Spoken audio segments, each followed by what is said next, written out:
नमस्कार, स्वागत है आपका। आप देख रहे हैं इंडिया टीवी। आपके साथ मैं हूं प्राची पाराशर। वक्त हो गया है कहानी कुर्सी की का। आज रोज की तरह हमारे साथ स्टूडियो में खास मेहमान हैं हर्षवर्धन त्रिपाठी जी, विजय त्रिवेदी जी, संगीत रागी जी और समीर चौगावकर जी हमारे साथ हैं। आप सभी का बहुत बहुत स्वागत है। आज बहुत सारी खबरें हैं कहानी कुर्सी की में। सबसे पहले बात राहुल गांधी की करेंगे।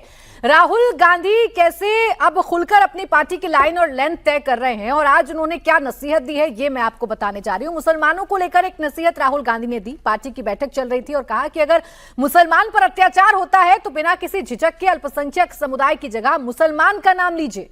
कांग्रेस के अल्पसंख्यक विभाग की सलाहकार समिति की पहली बैठक में उन्होंने मुसलमानों के मुद्दे उठाने को कहा।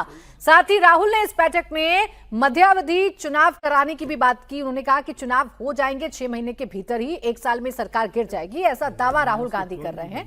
वो ये कह रहे हैं कि आर्थिक हालात इस तरीके से बन रहे हैं इस देश में कि अब सरकार 1 साल में घुटनों पर आ जाएगी। अगर चुनाव मैनेज नहीं हुए तो अगले 1 साल में मोदी सरकार चुनाव हारने लगेगी। इस बैठक में ये बात तो साफ हो गई कि राहुल को मुस्लिम टैक्स से कोई दिक्कत नहीं, लेकिन सवाल ये कि क्या उनके सहयोगी दल राहुल के इस प्लान से सहमत होंगे, क्योंकि सबसे ज्यादा प्रॉब्लम अगर किसी को होगी तो उनके सहयोगी दलों को होगी, क्षेत्रीय दलों को होगी, जिनका वोट बैंक भी वही है जिस पर राहुल गांधी इस वक्त आंख गड़ाए बैठे हैं या सेंधमारी करने की कोशिश कर रहे हैं। लेकिन जो बड़ी बात है इस बैठक में वो ये कि अल्पसंख्यक शब्द कहना छोड़ दीजिए। अगर मुसलमान पर अत्याचार हो रहा है तो डायरेक्ट आप मुसलमान कहिए। और इसके साथ ही साथ राहुल गांधी जो रोज दोहरा रहे हैं, उन्होंने फिर दोहराया कि ये सरकार बहुत संकट में है, ये सरकार गिरने जा रही है, 6 महीने के भीतर दोबारा चुनाव होने जा रहे हैं। अब हर्षवर्धन जी, पहली बात जो मुसलमानों को लेकर डायरेक्ट कही है राहुल गांधी ने, ये तो सीधा है कि राहुल अब एक लाइन पर चलना चाहते हैं, कांग्रेस एक लाइन पर चलना चाहती है और मैसेज देना चाहती है कि हम मुसलमान वोट बैंक के लिए आगे बढ़ेंगे और उसके लिए हम सीधा बोलेंगे, किसी लाग लपेट पे नहीं जाएंगे। देखिए, मुझे लगता है कि ये बहुत ही एक ऐसा काम हो रहा है जिसको वर्षों से ये देश चाहता था। हिंदू को तो किसी भी तरह से आप कहना है तो कहेंगे, जाति भी पहचान लेंगे, क्षेत्र भी पहचान लेंगे, टीका लगाता है कि नहीं पहचान लेंगे, काम क्या करता है सब पहचान लेंगे, उत्तर का है, दक्षिण का है, पूरब का है, पश्चिम का है। लेकिन मुसलमान को ऐसे पहचान नहीं की जाती थी।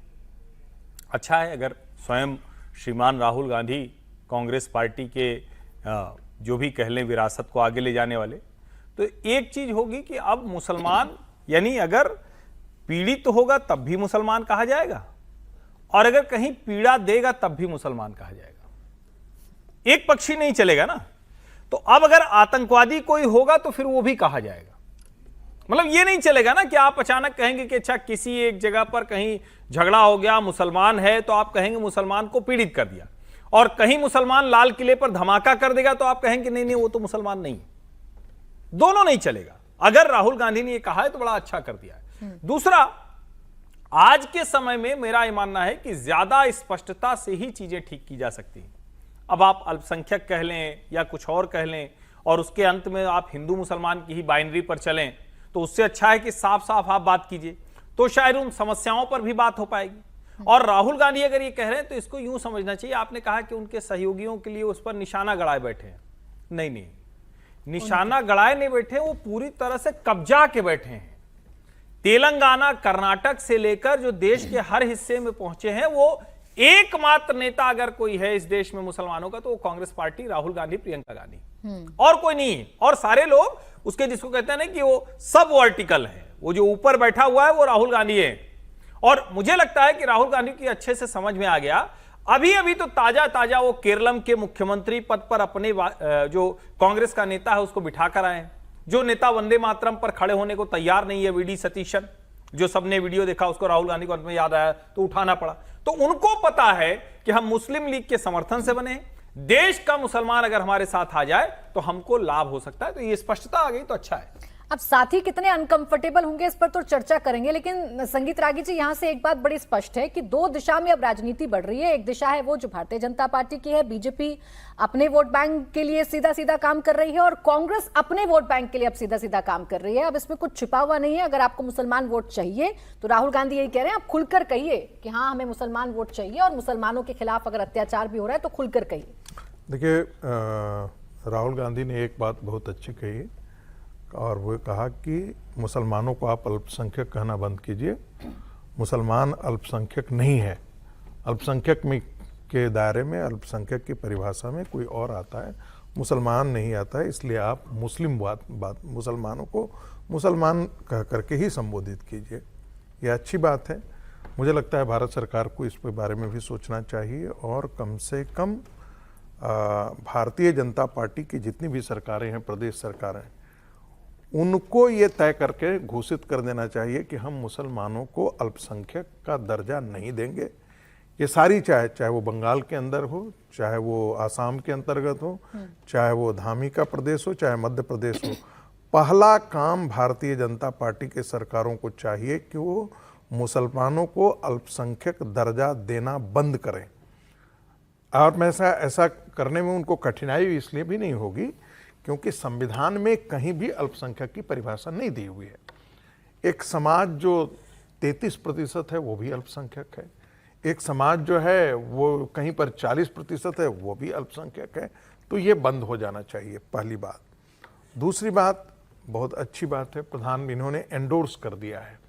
देखिए, चुनाव भी एंडोर्स करता है क्योंकि जो भी सीटें आसाम के अंदर कांग्रेस पार्टी जीत करके आई तो वो 19 में से 18 सीटें मुसलमानों की सीटें मुस्लिम बहुत इलाके से जीत करके आई। अब ये समझने में कोई देर नहीं है, पहले एक देवकांत बरुआ हुआ करते थे जो कहते थे हम अली और कुली के सहारे आसाम में शासन चलाते हैं, तो बात बहुत लोगों को लगती थी कि अरे क्या बोल रहे हैं। लेकिन ये बात बहुत साफ है कि मुसलमान 100% उन इलाकों में कांग्रेस के साथ है जहां कांग्रेस को लगता है कि भारतीय जनता पार्टी को हरा सकती है या मुसलमानों को लगता है कि भारतीय जनता पार्टी को हरा सकती है। तो जो प्रधानमंत्री कहते थे कि ये मुस्लिम लीग ही है, मूलतः राहुल कांग्रेस मुस्लिम लीग के आइडियोलॉजी पर चल पड़ी है। ये जो जनेऊ ऊपर से जो भारतीय जनता पार्टी कहती थी कि कोट के ऊपर जनेऊ पहनते हैं और मंदिर में जाकर के, यहाँ तो बोलते हैं मंदिर जाते हैं, रायबरेली जाते हैं तो मंदिर में चले जाते हैं, हनुमान मंदिर चले जाते हैं, लेकिन जब विदेश जाते हैं तो कहते हैं मंदिर हो जाता है जो लड़कियां छेड़ता है, या जो हिंदू ऑर्गेनाइजेशन है वो इस्लामिक टेररिस्टों से भी ज़्यादा बदतर हैं। ये इनके नाना जी भी यही कहा करते थे कि मुस्लिम लीग से ज़्यादा राष्ट्रीय स्वयंसेवक संघ को ध्यान देने की जरूरत है, उन पर निगरानी रखने की जरूरत है। और इस बाबत उन्होंने देश के मुख्यमंत्रियों को पत्र भी लिखा था। तो स्वाभाविक है कि राहुल गांधी उसी ट्रैक पर चलने की कोशिश कर दिए हैं। हिंदुओं को समझने की आवश्यकता है कि जिस राहुल के साथ वो थोड़ा बहुत भी 5-10% भी हैं, वो अपने आप को वहां से हटा ले। ये व्यक्ति हिंदुओं के सर्वनाश के लिए राजनीति में खड़ा है। वो तो मुसलमान की बात कर रहे हैं, हिंदुओं का जिक्र तो उन्होंने नहीं किया, लेकिन हाँ ये जरूर कहा कि मुसलमानों का आप खुलकर नाम लीजिए अगर उनके साथ अत्याचार हो रहा है। विवेकानंद जी ने कहा था एक भी व्यक्ति यदि हिंदू समाज से बाहर जाता है, वो भारतीय मुसलमानों के संदर्भ में कहते हैं, तो भारत के हिंदू समाज की एक संख्या कम नहीं होती है, भारत के हिंदू समाज का एक दुश्मन खड़ा होता है। अब इससे तय कर लेने दीजिए अपने दर्शकों को। अभी देखिए, राहुल गांधी का कॉन्फिडेंस इसलिए भी विजय जी बढ़ रहा है क्योंकि जितने भी चुनाव राहुल गांधी ने जहां जहां पर जीते हैं, जितनी भी सीटें उनकी बढ़ती हैं, वहां मुसलमानों का एक अच्छा खासा वोट बैंक उनके साथ रहता है। तो उन्हें पता है कि ये वोट बैंक तो कम से कम अपने साथ इंटैक्ट करके रखें, और जब वो इसको इंटैक्ट करेंगे तो बाकी सहयोगी अखिलेश यादव, ममता बनर्जी, स्टालिन, क्या इनको अनकंफर्टेबल कर देंगे? दोनों बातें ठीक हैं आपकी कि अभी जो रिजल्ट्स आए, केरला के आए, असम के आए, उसमें खास तौर से सारी सीट्स उनके पास मैक्सिमम सीट्स आई, फिर केरल में IUML का भी साथ उनको मिला।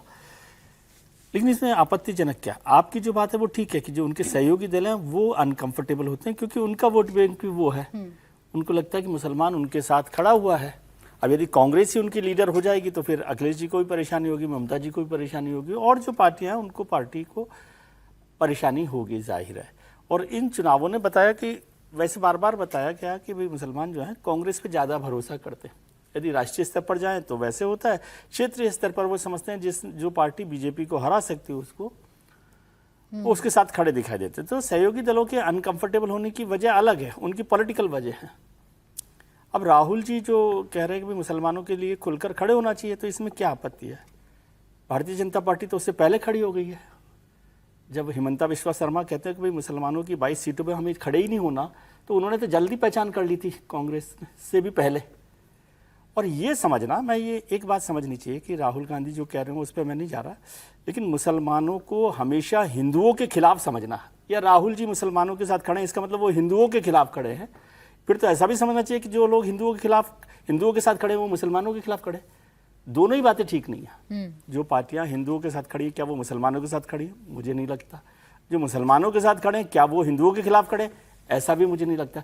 लेकिन ये जो नैरेटिव बनाया जाता है बार बार कि वो मुसलमानों की पार्टी है, उसके 19 एमएलए आ गए, तो 19 एमएलए आ गए तो कोई अपराध थोड़ी हो गया।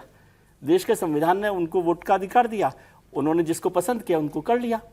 जब 100 सीटों पर हिंदू किसी को पार्टी को दे देते हैं वोट और सरकार बना देते हैं तो वो कम्युनल थोड़ी हो जाती है। कम्युनल होती है क्या? तो 19 लोग एक पार्टी को दे दे तो इसमें क्या कम्युनल है? लेकिन ये नैरेटिव बनाया जाता है बार बार में कि जहां मुसलमान एक साथ खड़े हैं वो कम्युनल है, या हिंदू एक साथ खड़े हैं वो कम्युनल नहीं है। इस पर मुझे आपत्ति है। बाकी तो सब लोग अपने अपने हिसाब से करते हैं, किसको क्या करना है क्या नहीं करना है। राहुल जी को जो ठीक लग रहा है वो कर रहे होंगे, इसके रिपरकशंस क्या होंगे वो भी उनको अपने आप देखना पड़ेगा कि क्या कर सकते हैं। क्या उससे उनका जो हिंदू वोटर है वो नाराज हो रहा है, खुश हो रहा है, साथ चल रहा है, अलग बात है। एक बहस तो ये भी छेड़ी जाती है ना, जैसे आपने कहा कि अगर मुसलमानों की बात करें तो क्या वो कम्युनल है, तो जब हिंदुओं की बात की जाती है तो कई विपक्षी दल ये भी कहते हैं कि कम्युनलिज्म की बात हो रही है। हालांकि ये फुल सर्किल पूरा होने जैसा है। पहले तो यही कहा जाता था ना कि हिंदू राजनीति मतलब कम्युनल, तो अच्छा है कि आज यहाँ तक फुल सर्किल आ गया। एक छोटी सी टिप्पणी जरूर है। जब भी मुस्लिम वोट बिखरने का मामला होता है या दो पार्टियों में बंटने का मामला होता है, तब तो कहा जाता है कि जो है सेकुलर वोटों का बंटवारा करने के लिए है। बिल्कुल।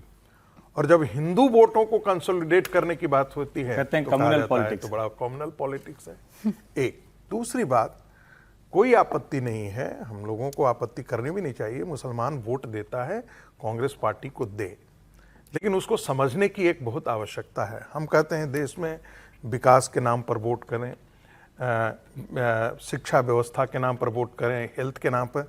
मुसलमान इन किसी मुद्दों पर वोट नहीं करता है।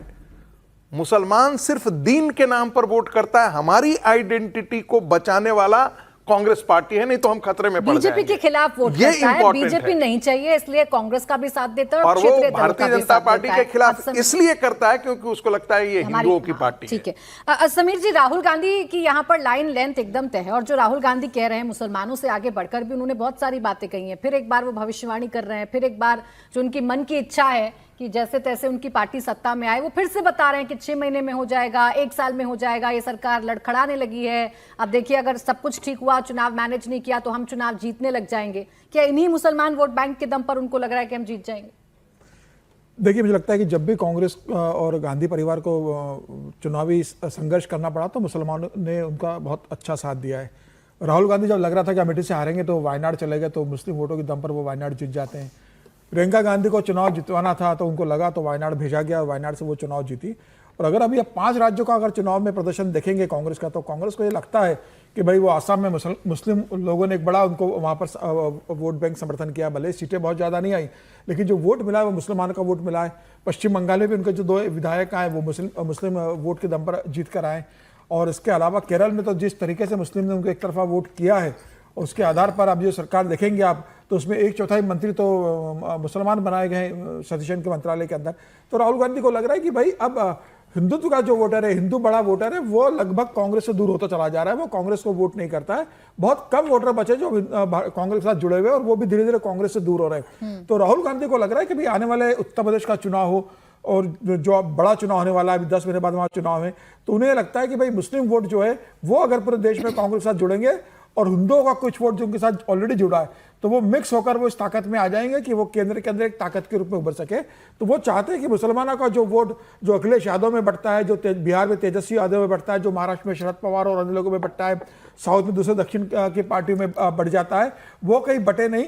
वो एक छत्र मुसलमानों के नेता राहुल गांधी बनना चाहते हैं। वो चाहते हैं कि हिंदुस्तान का मुसलमान ये मान कर चले कि नरेंद्र मोदी को और भारतीय जनता पार्टी को कोई चुनौती केंद्र में दे सकता है तो राहुल गांधी और कांग्रेस दे सकती है।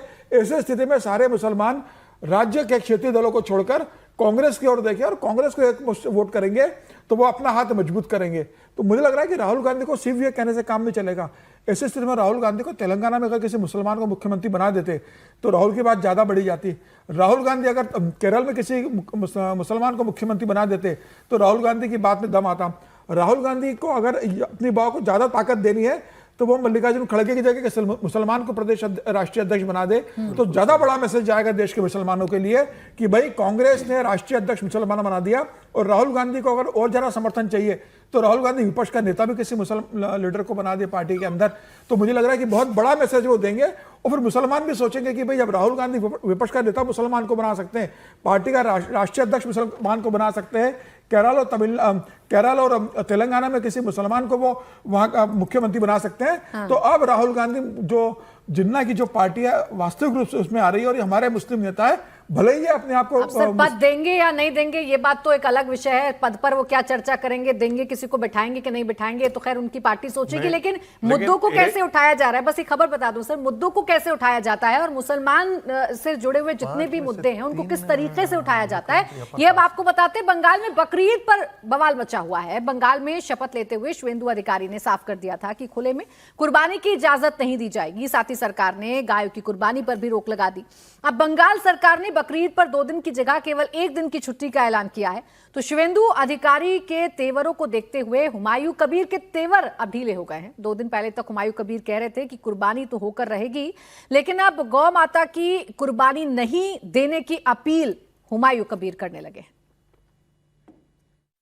किसी को ऊपर दुश्मनी न करके आपका जो हक है, जो कुर्बानी करता आपका हक है, वो हक आप अदाई कर लीजिए। और न संप्रदाय का कोई आदमी का कोई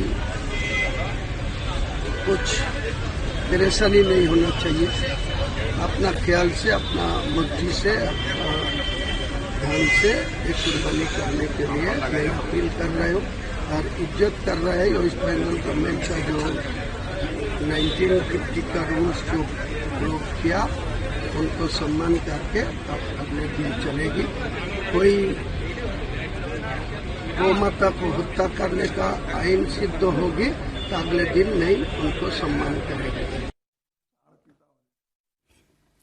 तो आपने देखा ये वही हुमायूं कबीर हैं जिनका 2 दिन पहले का बयान आपको याद होगा, जब शुवेंदु सरकार ने फैसला लिया कि गाय की कुर्बानी नहीं होगी। उसके बाद ये कहा था आकर पब्लिकली यहां पर हुमायूं कबीर ने कि कुर्बानी हमारा अधिकार है, हम कुर्बानी करेंगे, देखते हैं कौन हमारे सामने आता है, हम आग हैं, ये कहा था हुमायूं कबीर ने। और वो आग अब ठंडी पड़ती हुई नजर आ रही है।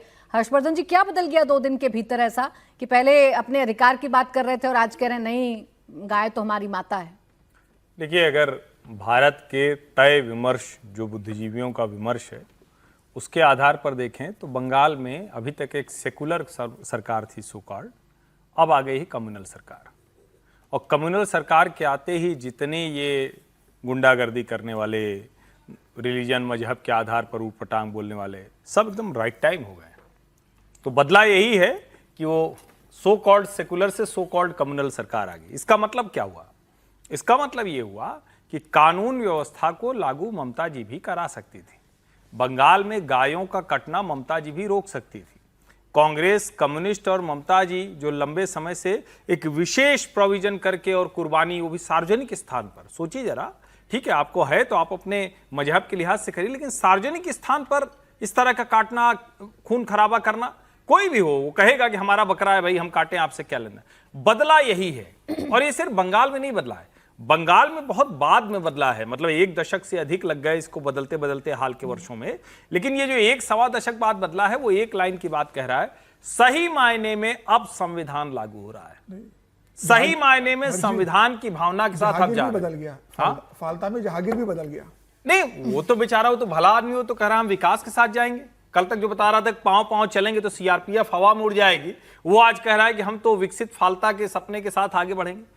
अब ये देश को तय करना है कि इस देश में जो लंबे समय से विमर्श खड़ा किया गया कि क्या है कम्युनलिज्म, कौन सी राजनीति क्या है, सेकुलरिज्म क्या है, तो जो मैं कहता हूं जरा फिर से सोचिए कि क्या ये सब फ्रॉड सेकुलरिज्म नहीं था? ये देश के संविधान को ठेंगा दिखाना, देश के संविधान को कमतर करने का प्रयास नहीं हो रहा था? ये भी सोचना चाहिए।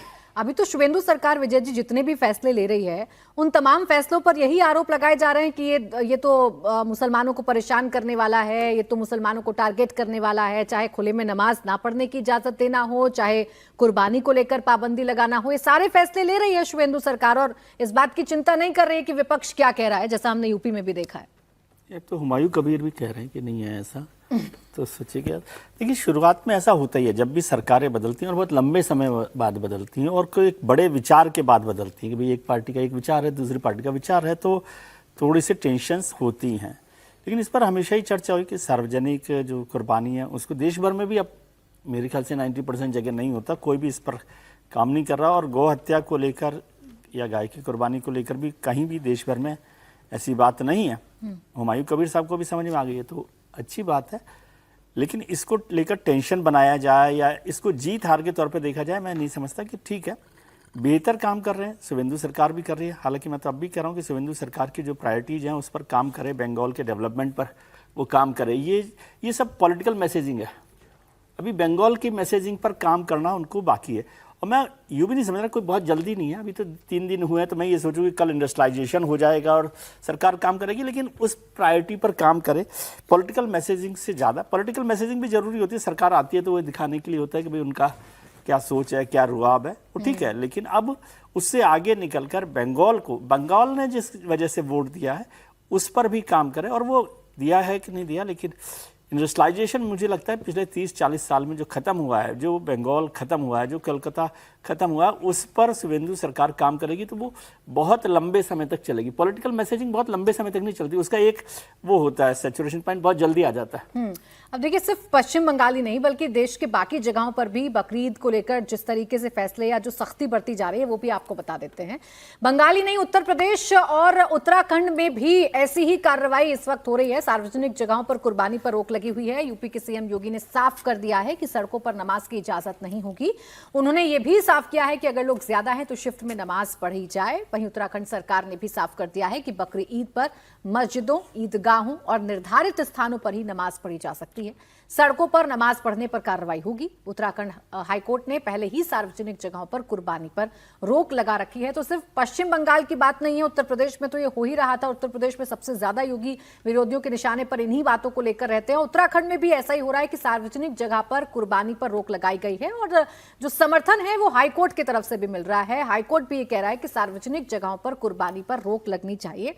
अब इसे समीर जी किसी भी चश्मे से हम बेशक देख लें, लेकिन ये कानून व्यवस्था का भी मसला है, ये एक धार्मिक मसला भी है, ये धार्मिक भावनाओं का भी मसला है। इन तमाम बातों को इकट्ठा करके ही चर्चा करनी होगी इस पर।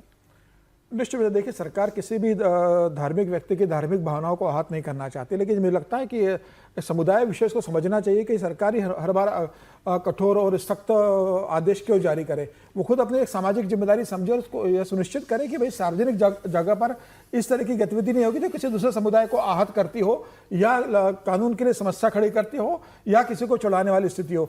आपको अपना त्यौहार मनाना है, अपना घर के अंदर मनाइए। आपको जो धर्म के अंदर कहा है, सरकार कहीं आपको धार्मिक मान्यताओं में बाधा नहीं बनती, कहीं आपको मना नहीं कर रही। आप घर के अंदर कीजिए। आप जानबूझकर सार्वजनिक जगहों पर इस तरह से करो, किसी धर्म विशेष को आप चढ़ाने का काम करो, किसी धर्म विशेष को आप नीचा दिखाने का काम करो, किसी धर्म विशेष को आप उकसाने का काम करो। सरकार को मुझे लगता है कि इस तरीके से अगर बार बार करना पड़ रहा है तो उस समाज, जिस समाज के लिए सरकार बार बार ये आदेश निकालती है, ये बताता है कि वो देशभक्ति में उनकी कितनी उनका इन्वॉल्वमेंट है, समाज को लेकर वो कितने संवेदनशील है। भाई आप भी समाज में रह रहे हो, जब आपको पता है कि आपके पड़ोस के लोगों को पसंद नहीं आएगा तो आप अपने घर के 4 दीवारी के अंदर कीजिए।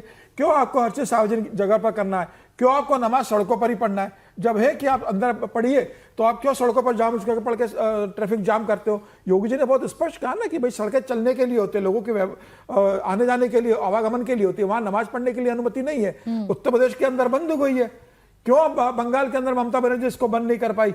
अब शुभेंदु अधिकारी बंद कर रहे हैं तो अब ये कहा जा रहा है कि भाई हमारे अधिकारों को दबाया जा रहा है। और कुछ दिनों बाद बंगाल में भी ये बंद हो जाएगा। आसाम में सार्वजनिक जगह पर नमाज बंद हो गई है। तो जब राज्य सरकारें आपको कहती है तब आप बंद करते हो और राज्य सरकार आपके हिसाब से रहती है तो आप समाज के अंदर इस तरह से हरकतें करते हो जिससे सौहार्द बिगड़े या समाज के दूसरे वर्ग को तकलीफ होने का काम हो। तो मुझे लगता है कि उस समाज को भी समझना चाहिए कि आपकी छवि ऐसी क्यों बनती जा रही है। समाज को विचार करे और इस तरीके से हरकत बंद करना पड़े। सरकार भी कठोर कार्रवाई करना या इस तरह के आदेश देना बंद कर देगी अगर समाज के वो तबका अगर समाज के हित को ध्यान में लेकिन रख के वो काम तबका करेगा। समझेगा कैसे? अभी उस तबके को समझाने के लिए अगर सरकार सख्त कदम उठाती भी है संगीत जी, तो फिर बाकी एक धड़ा ऐसे भी तो खड़ा हो जाता है ना, जो ये बताने पर तुल जाता है कि मुसलमानों के खिलाफ है, ये मुसलमानों के विरोध में है, ये देखिए मुसलमानों को परेशान करने के लिए है, इनके त्योहारों पर पाबंदी लगाने के लिए है, अब इनको बकरीद से भी दिक्कत हो गई। तो ये तबका भी तो है ना जो इस समाज को ये बताता है कि नहीं, ये सरकार आपके साथ गलत कर रही है। देखिए, टेलीविजन डिबेट में कई ऐसे मौलाना आते हैं और वो कहते हैं कि भाई कुरान में या मोहम्मद साहब ने कभी भी गाय की बलि के लिए नहीं कहा है। लेकिन ये स्वाभाविक है कि ये इसकी जो शुरुआत हुई थी वो ब्रिटिश जो आर्मी था उसको जब बीफ वगैरह की ज़रूरत पड़ी थी तो उस समय गौवध ज़्यादा उस समय किया जाने लगा था, गौ मांस को लेकर के।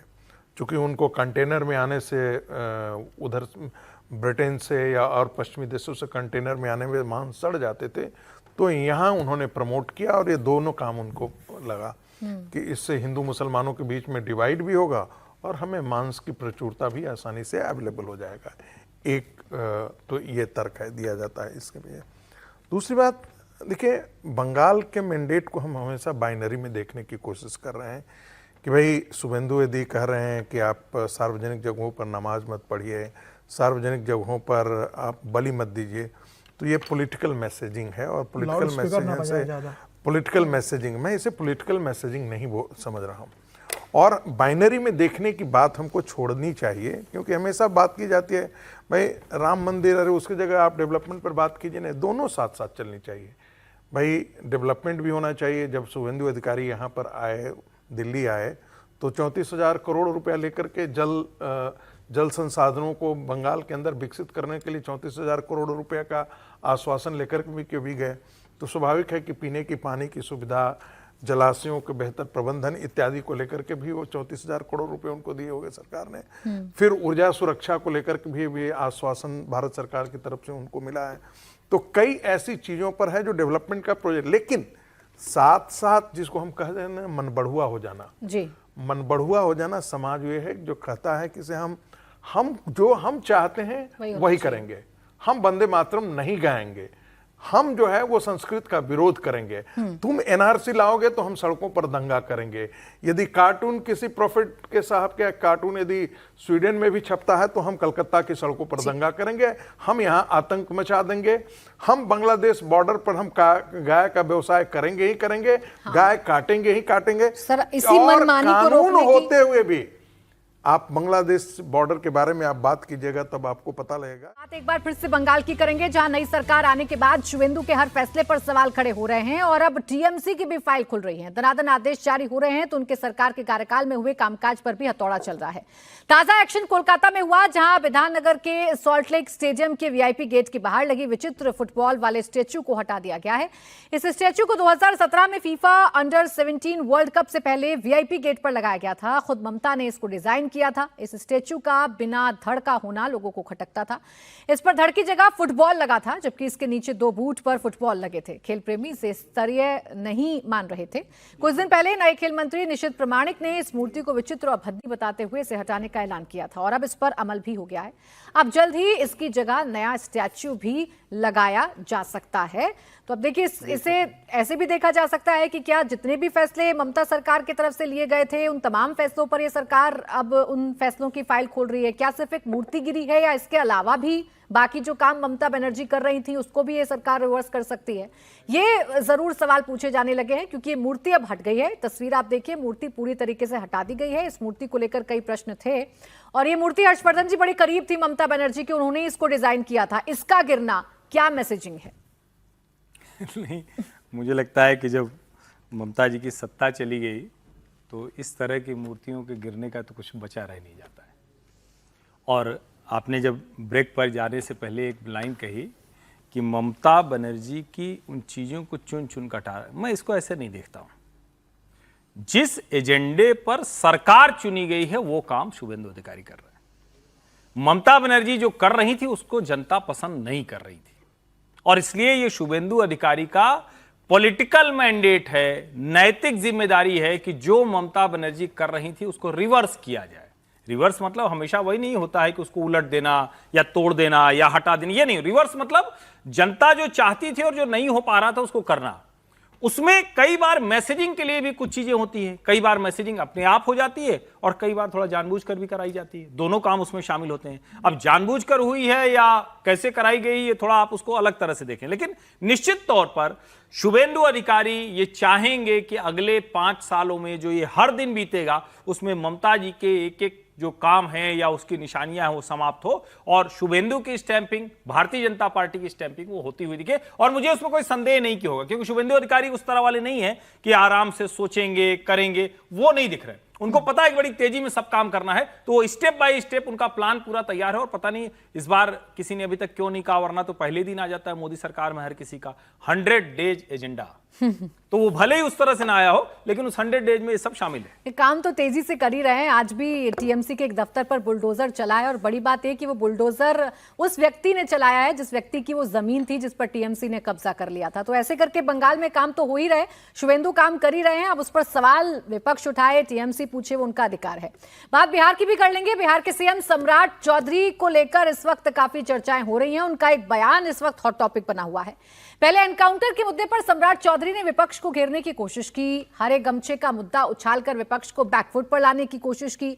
सम्राट चौधरी ने एआई समिट के मंच पर कहा कि पटना में करीब 4000 एआई कैमरे लगाए गए हैं और अगर एआई से कहा जाए कि हरे गमछे वाले को खोजो तो वो तुरंत ऐसे लोगों की पहचान कर लेगी।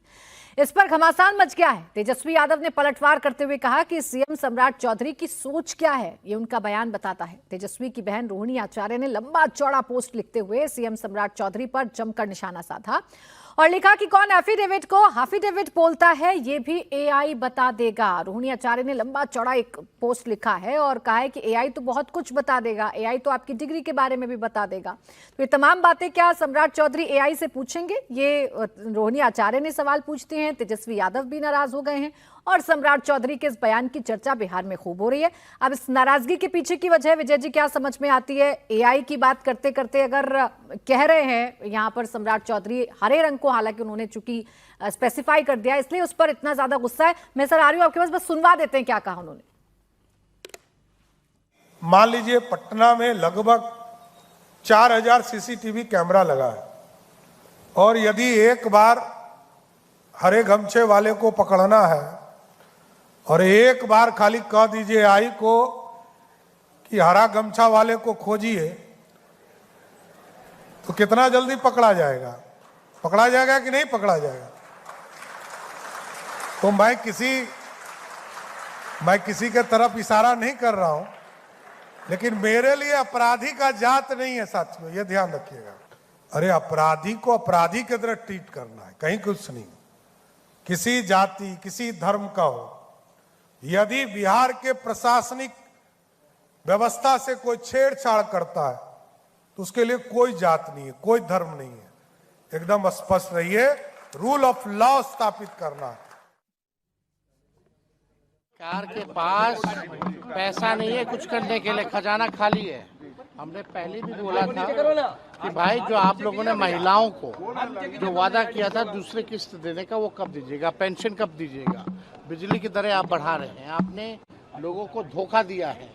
और इस तरह का बयान दे करके हरा गमछा हो नीला गमछा हो, इस तरह का बयान अगर मुख्यमंत्री देते हैं तो उनकी सोच पे हमको जो है हंसी आती है।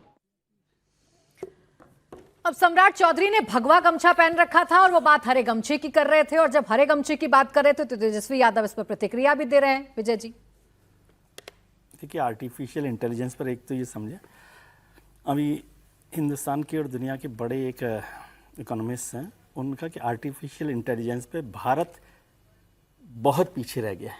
पहले तो उस पर काम किया जाए, कैमरा तो छोड़ी बात में, उन्होंने अच्छा इशू किया और जिस पे शायद सरकार दोबारा से रीप्लान कर रही है कि कैसे उसको काम किया जाए, क्योंकि दुनिया आर्टिफिशियल इंटेलिजेंस के साथ बहुत रफ्तार के साथ आगे बढ़ रही है और उस तेज़ी से कैसे काम होना उस पर काम किया जाए।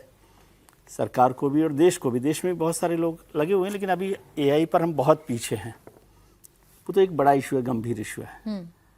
और जो बात सम्राट जी ने कही वो तो बिना एआई के भी पहचान सकते गमछे का रंग। इसके लिए एआई की ज़रूरत कहाँ, उनको एआई कैमरे की कहाँ ज़रूरत है?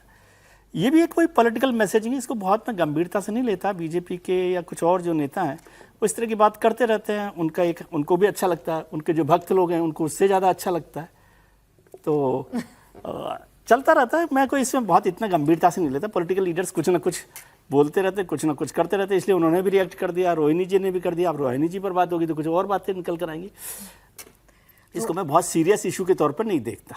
रोहिणी जी ने तो लंबा चढ़ा संगीत रागी जी रिएक्ट किया है, वो तो काफी गुस्सा हो गई हैं हरे गमछे को सुनकर, क्योंकि उन्होंने तो पूरी कुंडली खोलने की कोशिश की है कि एआई तो बता देगा आपके पिता के बारे में, एआई तो बता देगा आपके डिग्री के बारे में, एआई तो बता देगा कि आप एफिडेविट को हैफिडेविट क्यों बोलते हैं। एआई ये भी बता देगा कि मेडिकल में कैसे जो है वो एडमिशन मिलता है यदि आप मुख्यमंत्री के बेटे बेटियां हैं तो। एआई तो ये भी बता देगा कि बिना सर्जरी का इंस्ट्रूमेंट हाथ में लिए हुए आपने सारे पाठ्यक्रम पास कर गए, ये सभी बता देता है एआई। एआई तो फिर बता देगा बहुत अच्छे तरीके से, जो समीर जी भी बोल रहे थे हमसे ब्रेक में, चारा कौन कौन खाया था, इतना इन्वेस्टिगेशन करने की ज़रूरत नहीं थी। एआई तो तेजस्वी की भी डिग्री के बारे में बता देगा कि कितना पास कितना फेल है। देखिए, जो उन्होंने कहा वो एक तंज था, राजनीतिक व्यंग था, और राजनीतिक व्यंग जानबूझ करके उन्होंने किया कि भाई जो आरजेडी वाले हैं वो हरे गमछे डालते रहते हैं, और हरे गमछे डाल करके वो बताना चाहते हैं, ऐसे उनसे बात की जाए तो कहेंगे कि हरियाली के लिए है, लेकिन वो स्वाभाविक तौर पर हरा चिन्ह जो है वो इस्लाम के प्रतीकों के रूप में भी सबसे ज़्यादा चल गया है, तो उसी के साथ लोग जोड़ करके वो लोग भी रखते हैं। तो एक ढंग से उनका व्यंग था। यदि आप उनको कहें कि हैफिडेविट हो, तो राबड़ी देवी क्या थी भाई? आप जो सम्राट चौधरी के बारे में बात करते हैं, आपकी माँ क्या पढ़ी लिखी थी? आप स्वयं कितने पढ़े लिखे थे? आप अपने बारे में भी जरा देखिए, आत्ममंथन कीजिए। आज वो प्रदेश के मुख्यमंत्री हैं और वो शानदार तरीके से प्रदेश को गवर्न कर रहे हैं, इसमें कोई दो राय नहीं है। यदि वो गुंडों के खिलाफ यदि एक्शन ले रहे हैं, उस पर आप कह रहे हैं कि जाति देख करके आपको मारा जा रहा है, यही बात तो योगी आदित्यनाथ जी के लिए कहा जाता था। लेकिन हम सबको पता है कि ऑर्गेनाइज्ड गिरोह जो है उत्तर प्रदेश में जो काम करता था वो करीब करीब लगभग खत्म हो गया है, और जो भी गुंडे और बदमाश लोग थे वो भाग गए हैं। कल भी कहानी कुर्सी की चर्चा में हम लोग कर रहे थे कि नीतीश जी का पहला 5 साल बहुत शानदार था इस मामला में। जितने भी गुंडे, बदमाश और डकैत इस प्रकार के लोग थे जिनका टेरर करीब करीब सबका उन्होंने ठीक ठाक कर दिया। ऐसा नहीं थे, अपने वाले को बचा भी लिए थे थोड़ा सा, लेकिन बाकी लोगों का उन्होंने निपटारा कर दिया था। तो बिहार के अंदर इंडस्ट्री कब आएगी? जब लॉ एंड ऑर्डर अच्छा रहेगा, इंफ्रास्ट्रक्चर तब तो रहा है। हम देखते हैं कि बिहार का लोग दिल्ली आकर के तो सब कानून मान लेता है, लेकिन वहां यदि कोई प्राइवेट बस चल रही होती है और गांव से गुजर रही होती है तो हर गांव में 2 आदमी ऐसा खड़ा होता है जो उससे कहता है टैक्स लाओ, वसूलो। तो टैक्स की वसूली कौन करता है? वहां का यातायात विभाग नहीं करता है। टैक्स की वसूली वो लोग करता है जो गांव के गिरोह के छटे हुए लोग होते हैं, जो हर गांव से गुजरने के वक्त जो है उनसे वसूली करते हैं। तो इस प्रकार की यदि स्थिति रहेगी बिहार में, तो बिहार में कहां से सुधार आएगा? बिहार में इंडस्ट्री आना चाहिए, बिहार में एजुकेशन। सारे बिहार के टैलेंट भाग करके आज दिल्ली आए हुए हैं, कोटा चले जाते हैं। पटना एकेडमिक हब क्यों नहीं बन सकता है? गया क्यों नहीं बन सकता है? लेकिन उसके लिए जरूरी है कि आप पहले लॉ एंड ऑर्डर में सुधार कीजिए। जो ये गुंडे, बदमाश, छटे हुए लोग जो हैं सड़कों पर गुंडागर्दी करते हैं, उनको ठीक कीजिए और आश्वासन दीजिए कि इंडस्ट्री को कि भाई आप यहाँ पर सुरक्षित हैं। उस पर तो काम कर रहे हैं सम्राट चौधरी, बस विवाद हो गया रंग को लेकर, क्योंकि खुद ने भगवा पहना था और वो जो काउंटर कर रहे थे वो हरे रंग की तरफ कर रहे थे, जिस पर तेजस्वी यादव नाराज हैं, उनकी बहन भी काफी नाराज हो गई हैं। अब आगे पेट्रोल डीजल की भी बात कर लेंगे। पेट्रोल डीजल को लेकर भी इस वक्त पैनिक बाइंग हो रही है, खासकर ग्रामीण और एग्रीकल्चर एरिया में डीजल की खरीद में 42% तक उछाल आई है। क्या वाकई में डिमांड बढ़ी है? क्या लोगों के युद्ध छिड़ने की आशंका में ज्यादा खरीदारी से स्थिति पैदा हो रही है? देश के अलग अलग इलाकों से पेट्रोल डीजल के लिए भारी भीड़ जमा हो रही है। सरकार ने क्लियर कर दिया है, तेल का स्टॉक फुल है, किसी भी तरह से पैनिक होने की जरूरत नहीं है। इंडियन ऑयल ने भी भरोसा दिया है कि देश में पेट्रोल डीजल की कोई कमी नहीं है, लेकिन बावजूद इसके पेट्रोल पंप पर गैलन लेकर लोग पहुंच रहे हैं। लोग लंबी लंबी लाइन में खड़े हो रहे हैं, पेट्रोल भरवा रहे हैं और कई जगहों पर तो हिंसक झड़पों की खबरें भी सामने आ रही हैं। पेट्रोल ना मिलने पर या उनका गैलन अगर नहीं भर पा रहा है तो इसको लेकर कई जगहों पर हिंसक तस्वीरें भी सामने आने लगी हैं। अब ये पैनिक क्यों है, पैनिक बाइंग क्यों है? क्या सरकार जो समझाना चाहती है वो नहीं समझा पा रही है? ये अब वो सवाल है जो इन तस्वीरों को देखकर खड़ा हो जाता है। देखिए किस तरीके से लोग भागते हैं, जैसे ही पेट्रोल पंप पर पहुंचते हैं लोग भागने लगते हैं। आपाधापी शुरू हो जाती है कि कौन पहले लाइन में लगेगा और कौन पहले पेट्रोल या डीजल ले लेगा। अब ये तस्वीरें क्यों हैं हर्षवर्धन जी, क्या ये पैनिक बाइंग क्यों है? मैं ये समझना चाह रही हूँ। जब सरकार कह रही है सब कुछ फुल है, हमारे पास स्टॉक है, तो क्या ग्राउंड पर नहीं समझा पा रही है, लोगों के अंदर का डर नहीं निकाल पा रही है सरकार? नहीं, मुझे सचमुच समझ में नहीं आ रहा है कि ये इसकी इजाज़त कैसे दी जा रही है। ये सीधे सीधे लॉ एंड ऑर्डर का इशू है। कोई भी व्यक्ति गाड़ी के अलावा पेट्रोल या डीजल कैसे लेने दिया जा सकता है? ये तो अराजकता है साफ साफ। और अगर ये होगा तब तो आप किसी भी स्थिति में कोई भी पंप बचा नहीं पाएंगे, क्योंकि मान लीजिए कि ऐसे 50 लीटर 100 लीटर वाले गैलन लेके और एक साथ कोई 1000 लोग 500 लोग दौड़ा दे, तो फिर तो खत्म वो पंप खत्म हो जाएगा। क्योंकि गाड़ी में तो 40 लीटर ही तेल आता है, 50 लीटर आता है। 40 से 50 लीटर की औसत टंकी होती है, जितनी जो आजकल गाड़ियां आती हैं। एसयूवी भी 50 लीटर से ऊपर की नहीं होती। और अगर ऐसे इस तरह से, तो पहली बात तो मुझे लगता है जहां की भी ये प्रशासन की जो जिम्मेदारी है, सबसे पहले उसको। दूसरा, सरकार नहीं समझा पा रही, मुझे लगता है ये ठीक नहीं। सरकार ने लगातार, और हमने इस बार देखा है, डेली डैशबोर्ड, सरकार ने लाइव डैशबोर्ड शुरू किया। जिस दिन से हुआ, पेट्रोलियम और जो नेचुरल गैस मिनिस्ट्री है उसकी जॉइंट सेक्रेटरी हैं सुजाता शर्मा, और जो शिपिंग के अधिकारी हैं, उन दोनों लोगों ने लगातार प्रेस कॉन्फ्रेंस की। तीसरा, सरकार ये बता रही है कि हमारे पास ये चीजें अवेलेबिलिटी की कमी नहीं है, अवेलेबिलिटी पूरी तरह से है।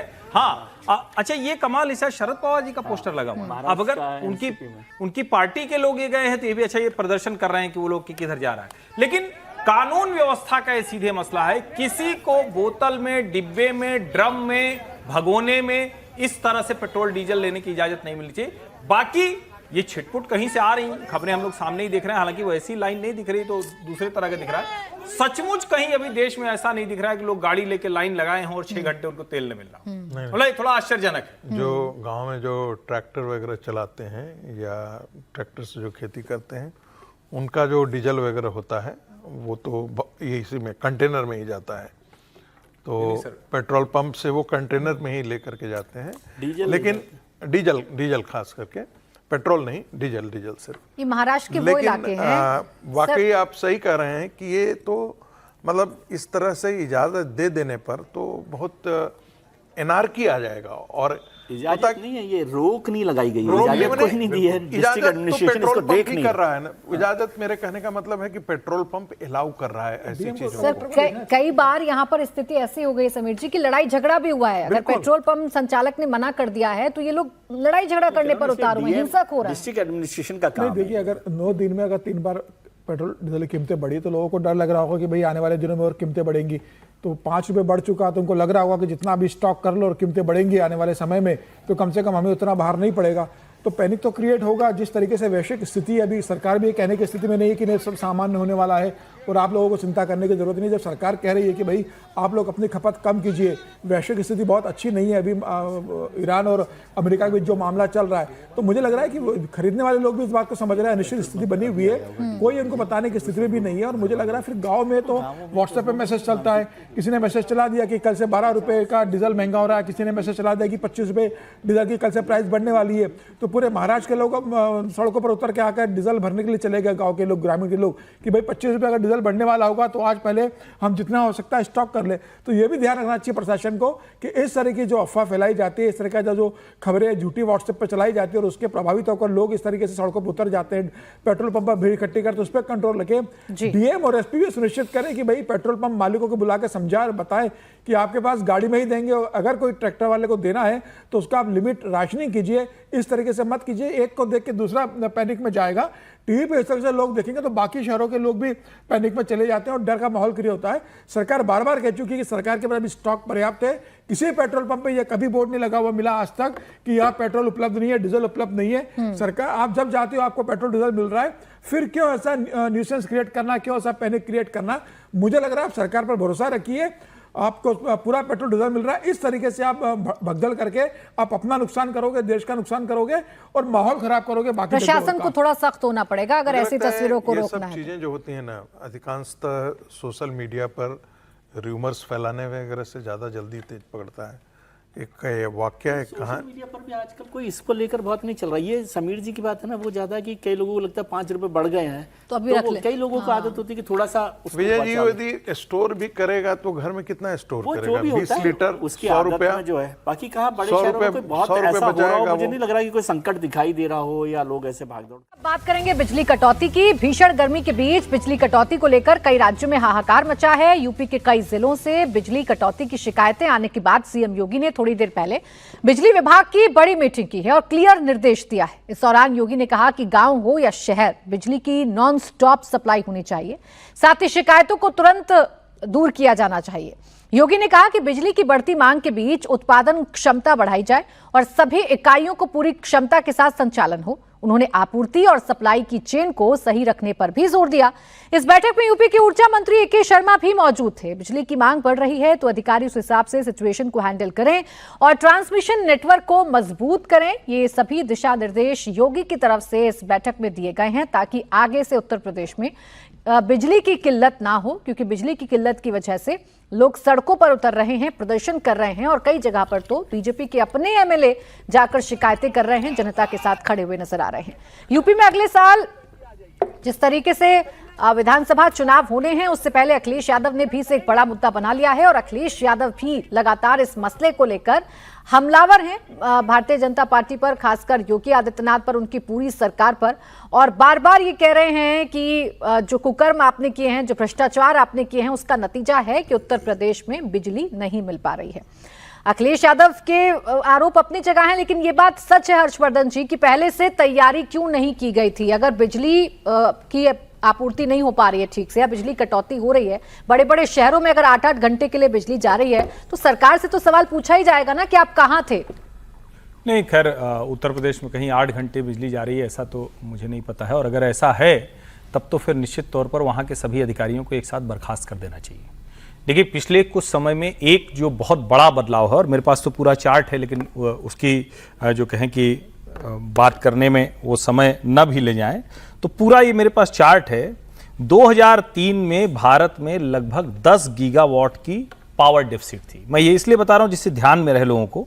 और 2023 आते आते 24 के बाद भारत में कोई पावर डेफिसिट नहीं है। सरप्लस, इसको 24 के बाद सरप्लस हो गया। हाँ, सरप्लस हो गया। वही मतलब मैं बताने के लिहाज से, यानी जितनी बिजली राज्यों को चाहिए उसका पूरा उत्पादन है। 2003 में पीक डिमांड 84.57 गीगावाट थी, आज वो 270 गीगावाट के ऊपर है, लेकिन पावर सरप्लस है।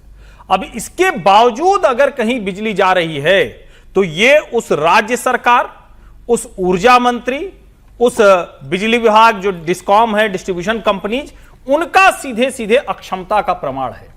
और भला है कि योगी जी ने ये मीटिंग ली है, क्योंकि अगर योगी जी को पार्टी के भीतर की कलह के अलावा सब कुछ परेशान करेगा सबसे ज्यादा कोई, तो बिजली ही परेशान करेगी। तो ये अच्छा है कि योगी जी को ये समझ में आ रहा है, वो बैठ रहे हैं, क्योंकि ऊर्जा मंत्री जी तो इस मामले में बड़े कमजोर साबित हुए। और मैं कई बार कह चुका हूं कि ये पता नहीं क्या तरीका है कि मंत्रियों को वो उस अंदाज में आते हैं कि हमने तो ये कर दिया। अरे भाई, ये आपकी जिम्मेदारी ये कर दिया, अगर कहीं गड़बड़ हुई तो उसको ठीक करके आप बताइए ना कि ये हमने ठीक कर दिया है, उसकी कमी है। लेकिन फिर मैं दोहरा रहा हूं, ये भारत सरकार ने कमाल का काम किया है कि 2024 के बाद इस देश में पावर सरप्लस है। पहले भी बहुत कम, मतलब पावर डेफिसिट मोदी सरकार के आने के बाद बहुत कम हो गया। और अच्छी बात ये कि जो सोलर एनर्जी है उस पर हम 60 गीगावाट से अधिक की जो सप्लाई है वो सोलर के जरिए कर रहे हैं। एक सबसे ज्यादा जो देखने में आया है, जो जानकारी आई है कि ये जो ट्रांसफॉर्मर्स हैं, जितने 10,000 से ज़्यादा ट्रांसफॉर्मर्स के आसपास जो हैं वो आउटडेटेड हैं या उनको रिप्लेस करने की आवश्यकता है। और ये सिर्फ यहीं उत्तर प्रदेश नहीं, दिल्ली में 43%, अभी विजय जी से बात चल रही थी तो उन्होंने कहा कि जब केजरीवाल की सरकार थी तो वहाँ पर बिजली की आपूर्ति में कभी कमी नहीं रहती थी। अभी जो जानकारी मिली है कि 186 के आसपास में से 73 ट्रांसफार्मर्स जो हैं बिजली के, वो आउटडेटेड हैं, उनकी उम्र 25 साल से ज़्यादा हो गई है और उनको रिप्लेस किया जाने में हैरानी ये होती है कि जब एक क्राइसिस आता है तभी मंत्री लोग क्यों जागता है, चाहे उत्तर प्रदेश का हो, चाहे वो बिहार का हो, चाहे वो दिल्ली का हो। आपको पता है कि गर्मी के दिनों में अब बढ़ेंगे, आपको पता है कि एसी की बिक्री ज्यादा हो रही है, आपको पता है कि लोड बढ़ रहा है, तो ऐसी स्थिति में प्लानिंग का मतलब क्या होता है? चुनाव भी आ रहा है। प्लानिंग का मतलब नहीं, प्लानिंग, चुनाव छोड़ दीजिए समीर जी, सबसे ज्यादा है जनता की कठिनाई, वो आपको दंडित चुनाव में करेगा। लेकिन आप यदि सजग नहीं है, ये सब जानते हैं, बिजली विभाग जैसा ऐसा विभाग है जो आपको पॉपुलर मैंडेट के लिए बहुत बड़ा इम्पेरेटिव के तौर पे काम करता है। सड़क बिजली और हेल्थ और एजुकेशन, ये 4 चीजें आप ठीक ठाक कर रहे हैं, और पानी, तो आप समझिए कि आधी चीजें तो आप इमीडिएट इफेक्ट होता है। इसमें एक जरूरी चीज, यहां तो आपके पास ये भी नहीं ना, उत्तर प्रदेश में 2017 में जब योगी जी की सरकार बनी, पहले कार्यकाल में इसी सरकार ने, जब श्रीकांत शर्मा ऊर्जा मंत्री थे, तो करके दिखाया था। और ऐसा भी नहीं कि अचानक कुछ क्या किया था, सिर्फ और सिर्फ लीकेज ठीक किया था, ट्रांसमिशन ठीक किया था, डिस्ट्रीब्यूशन ठीक किया था। और दिल्ली के संदर्भ में सर एक चीज बता दूं, आपने कहा केजरीवाल जी की सरकार न उसने सड़क बनाया और न उसने कोई बिजली का नहीं, मैंने सड़क पर टिप्पणी नहीं की मैं दोनों एक मिला के बता रहा हूं। मैं बिजली पर सिर्फ ये बोला, उन्होंने चेंज कुछ नहीं किया। मैंने बिजली पर भी कहा कि भाई भारतीय जनता पार्टी की सरकार तो 1 साल आए हुए है ना, पहले मैं वही ट्रांसफार्मर तो 76 ट्रांसफार्मर उनको रिप्लेस पहले कर देना चाहिए था, उन्होंने नहीं किया उसको। उन्होंने सड़क और बिजली के इंफ्रास्ट्रक्चर पे कोई काम ही नहीं किया, फुटपाथ तक नहीं पेंट कराया। सर नेताओं की तैयारी की बात है। सभी राज्यों का बिजली तो आ रही नहीं, ऐसा नहीं है ना सर, ऐसा नहीं है, बहुत बिजली आ रही थी 10 साल से। योगी आदित्यनाथ का जब से मुख्यमंत्री बने, बिजली विभाग के मंत्री से कभी पटी नहीं। पहले श्रीकांत शर्मा थे, वो दिल्ली से आए थे, उन्होंने काम बेहतर किया, लेकिन चूंकि योगी से पटी नहीं तो दूसरी बार उनको मंत्री नहीं बनाया। दूसरी बार जो ऊर्जा मंत्री बने वो भी दिल्ली से भेजे हुए गए, न वो काम अच्छा किया उन्होंने, न योगी जी से उनकी पटी। लेकिन मुझे लगता है कि ऐसे स्थिति में ऊर्जा मंत्रालय बदल देना चाहिए था। इतनी शिकायतें आने के बाद, जनता में इतनी नाराजगी, इतने लंबे समय तक AK शर्मा बने हुए हैं, और जिस तरीके से सोशल मीडिया पे उनके खिलाफ लगातार उत्तर प्रदेश के लोग आक्रोश व्यक्त कर रहे हैं, तमाम उनको वहां पर ट्रोल किया जा रहा है, उसके बाद भी उत्तर प्रदेश की स्थिति बनी हुई है। मुझे लग रहा है कि या तो मंत्री को हटाकर किसी दूसरे को उसकी जिम्मेदारी दी जाए। 10 महीने बाद का चुनाव में आपको जाना है, इस तरीके से आप इस पीक आवर में योगी आदित्यनाथ मीटिंग ले रहे हैं कि जब भीषण गर्मी पड़ी है पूरे उत्तर प्रदेश के अंदर, और तब आप मीटिंग लेकर अधिकारियों को आदेश दे रहे हो कि आप व्यवस्था सुनिश्चित कर लीजिए। कि आज योगी आदित्यनाथ मीटिंग लेंगे तो कल से कब व्यवस्था नॉर्मल हो जाएंगी क्या? वो तो अगले साल के लिए होगी ना। तमाम शिकायतें होगा, सर्वे होगा, फिर मुख्यमंत्री के पास परमिशन के लिए जाएगा कि इतने 1000 करोड़ का खर्चा है, ट्रांसफार्मर चेंज होना है, वो जब तक चेंज होगा तब तक गर्मी चली जाएगी, वो अगली बार के लिए जाएगा। तो मुझे लग रहा है कि 11th आवर में बैठक लेने से बेहतर ये होता कि अगर ये अक्टूबर, नवंबर या दिसंबर में होता कि आने वाली गर्मी के लिए आपकी क्या तैयारी है वो सुनिश्चित करते। पहले तैयारी नहीं की गई, ये साफ दिख रहा है। जितनी भी तस्वीरें आ रही हैं अलग अलग जगहों से, रात में लोग घर से बाहर निकलकर प्रदर्शन कर रहे हैं, लोगों का गुस्सा फूट रहा है क्योंकि घरों में लाइट नहीं आ रही। और ऐसे में जिक्र कर लेना ऊर्जा मंत्री के बयान का भी जरूरी है। ऊर्जा मंत्री का बयान बताता है कि वो कितने सीरियस हैं अपने विभाग को लेकर या अपने काम को लेकर। विजय जी, वो बजाय इसके कि जनता को ये बताएं कि वो क्या कर रहे हैं, वो ये कह रहे हैं कि अखिलेश यादव की वजह से हो रहा है जो कुछ हो रहा है, अखिलेश यादव जिम्मेदार है, क्योंकि अखिलेश यादव ने बोल दिया है कि बोया पेड़ बबूल का तो आम कहां से हुए। तो बबूल ही बताने पर या बबूल ही समझाने में लगे हैं कि बबूल है क्या। इस बार जय श्री राम तो नहीं बोला ना, इस बार वो नहीं बोला। देखिए, ये प्रॉब्लम ये है जो समीर जी ने भी जिसको पकड़ा, और ये बहुत गंभीर बात है कि जब सरप्लस सप्लाई आपके पास हो, मान लो बिजली का क्राइसिस ही हो, प्रोडक्शन नहीं हो, एक जमाना होता था कि बिजली प्रोड्यूस ही नहीं हो रही थी, तो फिर तो उसको कैसे करना है, फिर कटौती होती थी टाइम पर बांटे। अब जब आपके पास सरप्लस बिजली हो और उसके बाद भी सप्लाई नहीं हो पाए, तो ये तो ज़्यादा गंभीर विषय है। गंभीर इसलिए है, ये संकट क्या है जो समीर जी ने जिक्र किया, जिसका कि यूपी के पास मोर पावरफुल पावर मिनिस्टर है। ये बड़ा क्राइसिस है जो शायद CM साहब के साथ हैंडलिंग नहीं हो पा रही है। असली जो अभी बात हुई, नाम की बात नहीं है, लेकिन जो दोनों लोग नहीं कर पा रहे, तो ये तो बड़ा संकट है ना। और पानी और बिजली दो ऐसी चीजें हैं जिसका जो है लोग जो है ना तुरंत उसका जवाब देते हैं, उसका रेस्पॉन्स मिलता है। हस्तक्षेप करना चाहूंगा थोड़ा सा, यदि आपकी इजाजत हो। योगी जी से ज्यादा कोई पावरफुल नहीं है, और ये बात बहुत सुनिश्चित तौर पर वाकई कह देना चाहिए था कि नहीं संभल रहा है तो आप नीचे जाइए। ये कोई मतलब है कि सरप्लस है, आपको जो काम करना चाहिए था वो आज से 4 महीना पहले करना चाहिए। वही मैं कह रहा हूँ, जब तो फिर आप कह रहे हैं कि पावरफुल, मैं आपकी बात को भी नहीं गलत कह रहा और योगी जी को भी मैं पावरफुल मानता हूँ, लेकिन यदि उनके मंत्री काम नहीं कर पा रहे तो इसका कोई तो रेस्पॉन्स होगा ना। और अभी तो मंत्रालय बदले हैं आपने, यदि आप ऐसा कर सकते थे, यदि योगी जी ज्यादा पावरफुल होते, यदि मैं छोड़ देता हूँ योगी जी पावरफुल है तो फिर क्यों नहीं, तो या तो मान लीजिए कि योगी जी जिम्मेदार हैं इस पावर संकट के लिए। और आपने अभी कहा कि दिल्ली में तो अभी 1 साल हुआ सरकार को, योगी सरकार तो 7 साल से है, कितने ट्रांसफार्मर बदल गए? नहीं, और ये सारा संकट है ना, मसला नहीं, ये नहीं है ना 1 साल का और 7 साल का। नहीं, बहुत ट्रांसफार्मर बदल गए हैं, लेकिन संकट है ना, इसमें जो संकट है। और इसको पावर कॉर्पोरेशन का एमडी है, जो आईएएस अधिकारी होगा, जो पावर कॉर्पोरेशन का चेयरमैन है, सबसे ज्यादा दुधारू जगह हैं वो एमडी और चेयरमैन बैठ के क्या कर रहे हैं? अगर गर्मी आने से पहले वो एक काम नहीं कर, कह रहा हूं कि ये सारे एक्सक्यूज आप वोटर को या आम आदमी को क्या दोगे? वो नहीं कर रहा एक्सक्यूज तो उनको, लेकिन एक्सक्यूज ने जब हम बात कर रहे हैं तो पावर कॉर्पोरेशन के एमडी और चेयरमैन की भी तो बात होगी ना, डिस्कॉम्स के जो लोग हैं उनकी भी तो बात होगी ना। दिसंबर में बात होना था ना कि बिल्कुल होना चाहिए, इसीलिए तो कह रहा हूं कि ये अगर नहीं हुआ तो ये सबकी जिम्मेदारी। और फिर मैं कह रहा हूं देश में पावर सरप्लस है, कोई राज्य अगर बिजली की कमी से जूझ रहा है तो इसका मतलब या तो समय से उसने बिजली खरीदी नहीं, और खरीद भी ली तो उसको डिस्ट्रीब्यूट नहीं कर पा रहे, सीधे सीधे राज्य सरकार की जिम्मेदारी। देखिए, दिल्ली में जब जल भराव होता है तभी तो नालियां उड़ाई जाती हैं, उससे पहले कहां उड़ाई जाती हैं?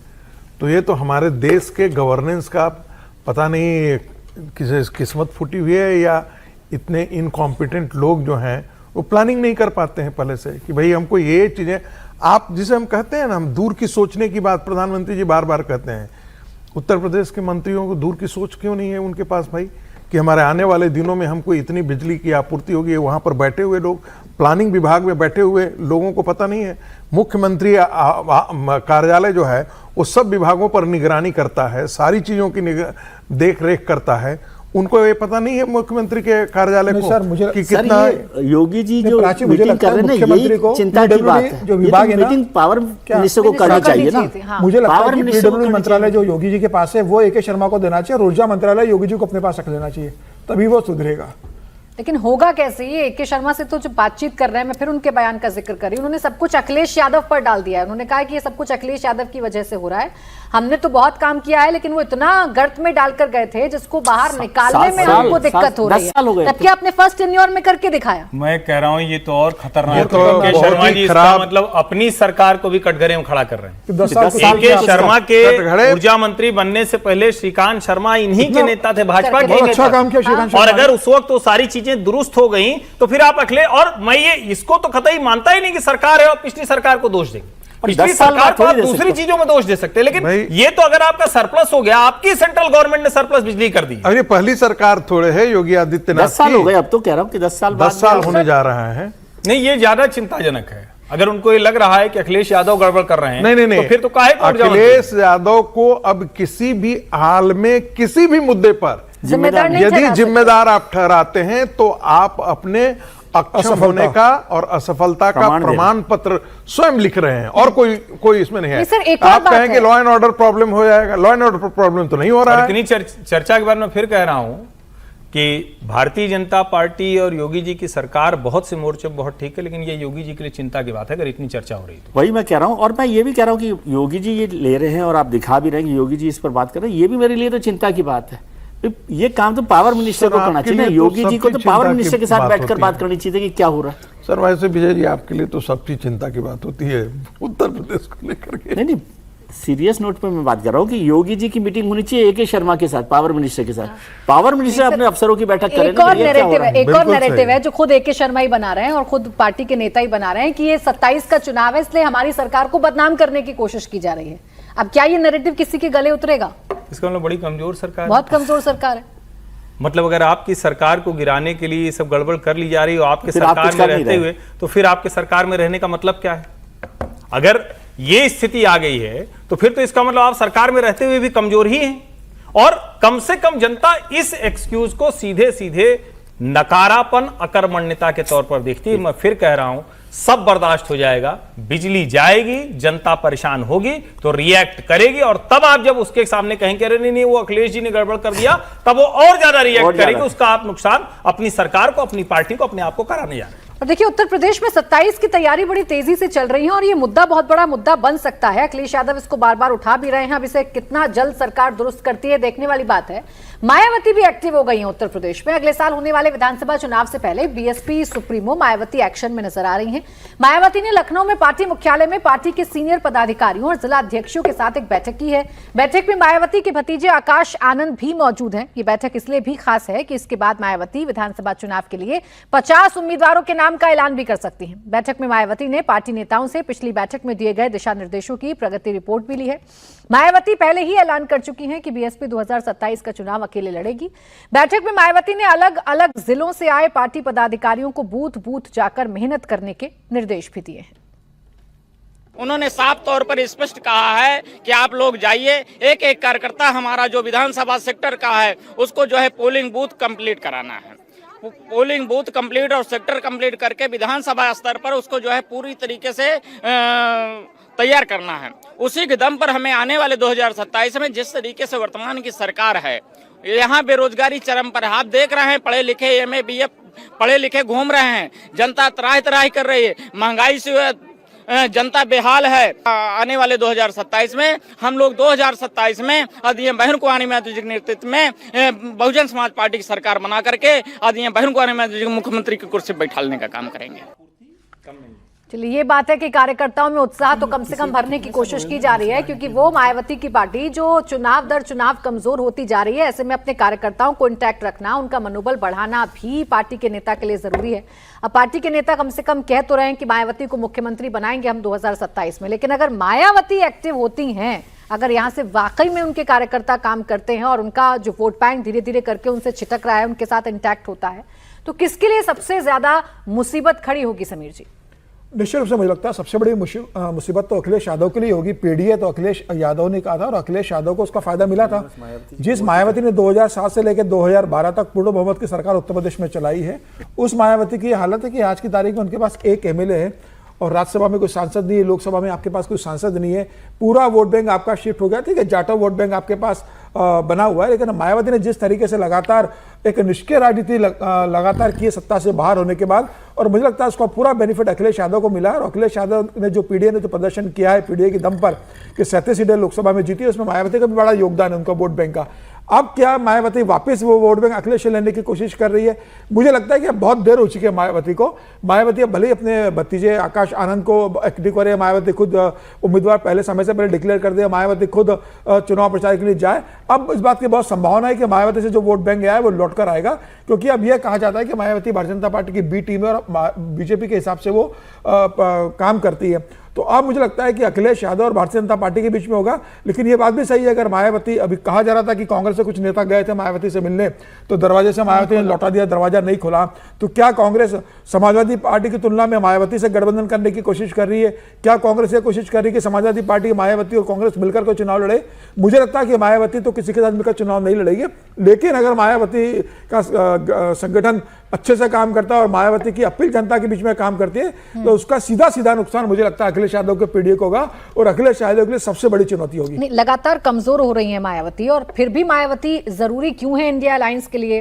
कांग्रेस के नेता पहुंच जाते हैं हर्षवर्धन जी, गेट खुलता नहीं है, और जो मायावती को जानते हैं उनसे बिना किसी अपॉइंटमेंट के या बिना पहले सूचना दिए मिले, ऐसा मुनासिब है नहीं। तो क्या सिर्फ फोटो ऑप के लिए आप गए थे, बताने के लिए गए थे कि हम गए हैं बहन जी के पास? नहीं, मुझे तो बड़ा बचकाना लगा। वो मायावती जी को जो जानता है, अपॉइंटमेंट के बाद कितनी देर में मुलाकात होगी ये समझ पाना थोड़ा कठिन है, क्योंकि उनके यहाँ तो लोग जाते हैं तो बाहर वाले कमरे में बैठे रहते हैं, तो 3 कमरे के बाद जाके कब मिल पाएंगे, या वो स्वयं 3 कमरा पार करके कब आएंगी, यही कठिन होता है। फिर भी वो किया गया, तो मैं उसे सिर्फ और सिर्फ मैसेजिंग मानता हूँ। उनको पता था कि गेट नहीं खुलेगा, उनको पता था कि मायावती जी नहीं मिलेंगे, वो संदेश देना चाहते थे। लेकिन क्या इस तरह के संदेश से कांग्रेस से कोई लाभ होगा? मुझे नहीं लगता। एक बात मैं जरूर कहूंगा, एकदम से एक पक्षी मसला नहीं है। मैं इस वाले विमर्श से थोड़ा सा इतर जाता हूं कि मायावती जी एक्टिव होंगी, बहुत मजबूत होंगी, तो सिर्फ और सिर्फ अखिलेश जी को नुकसान होगा।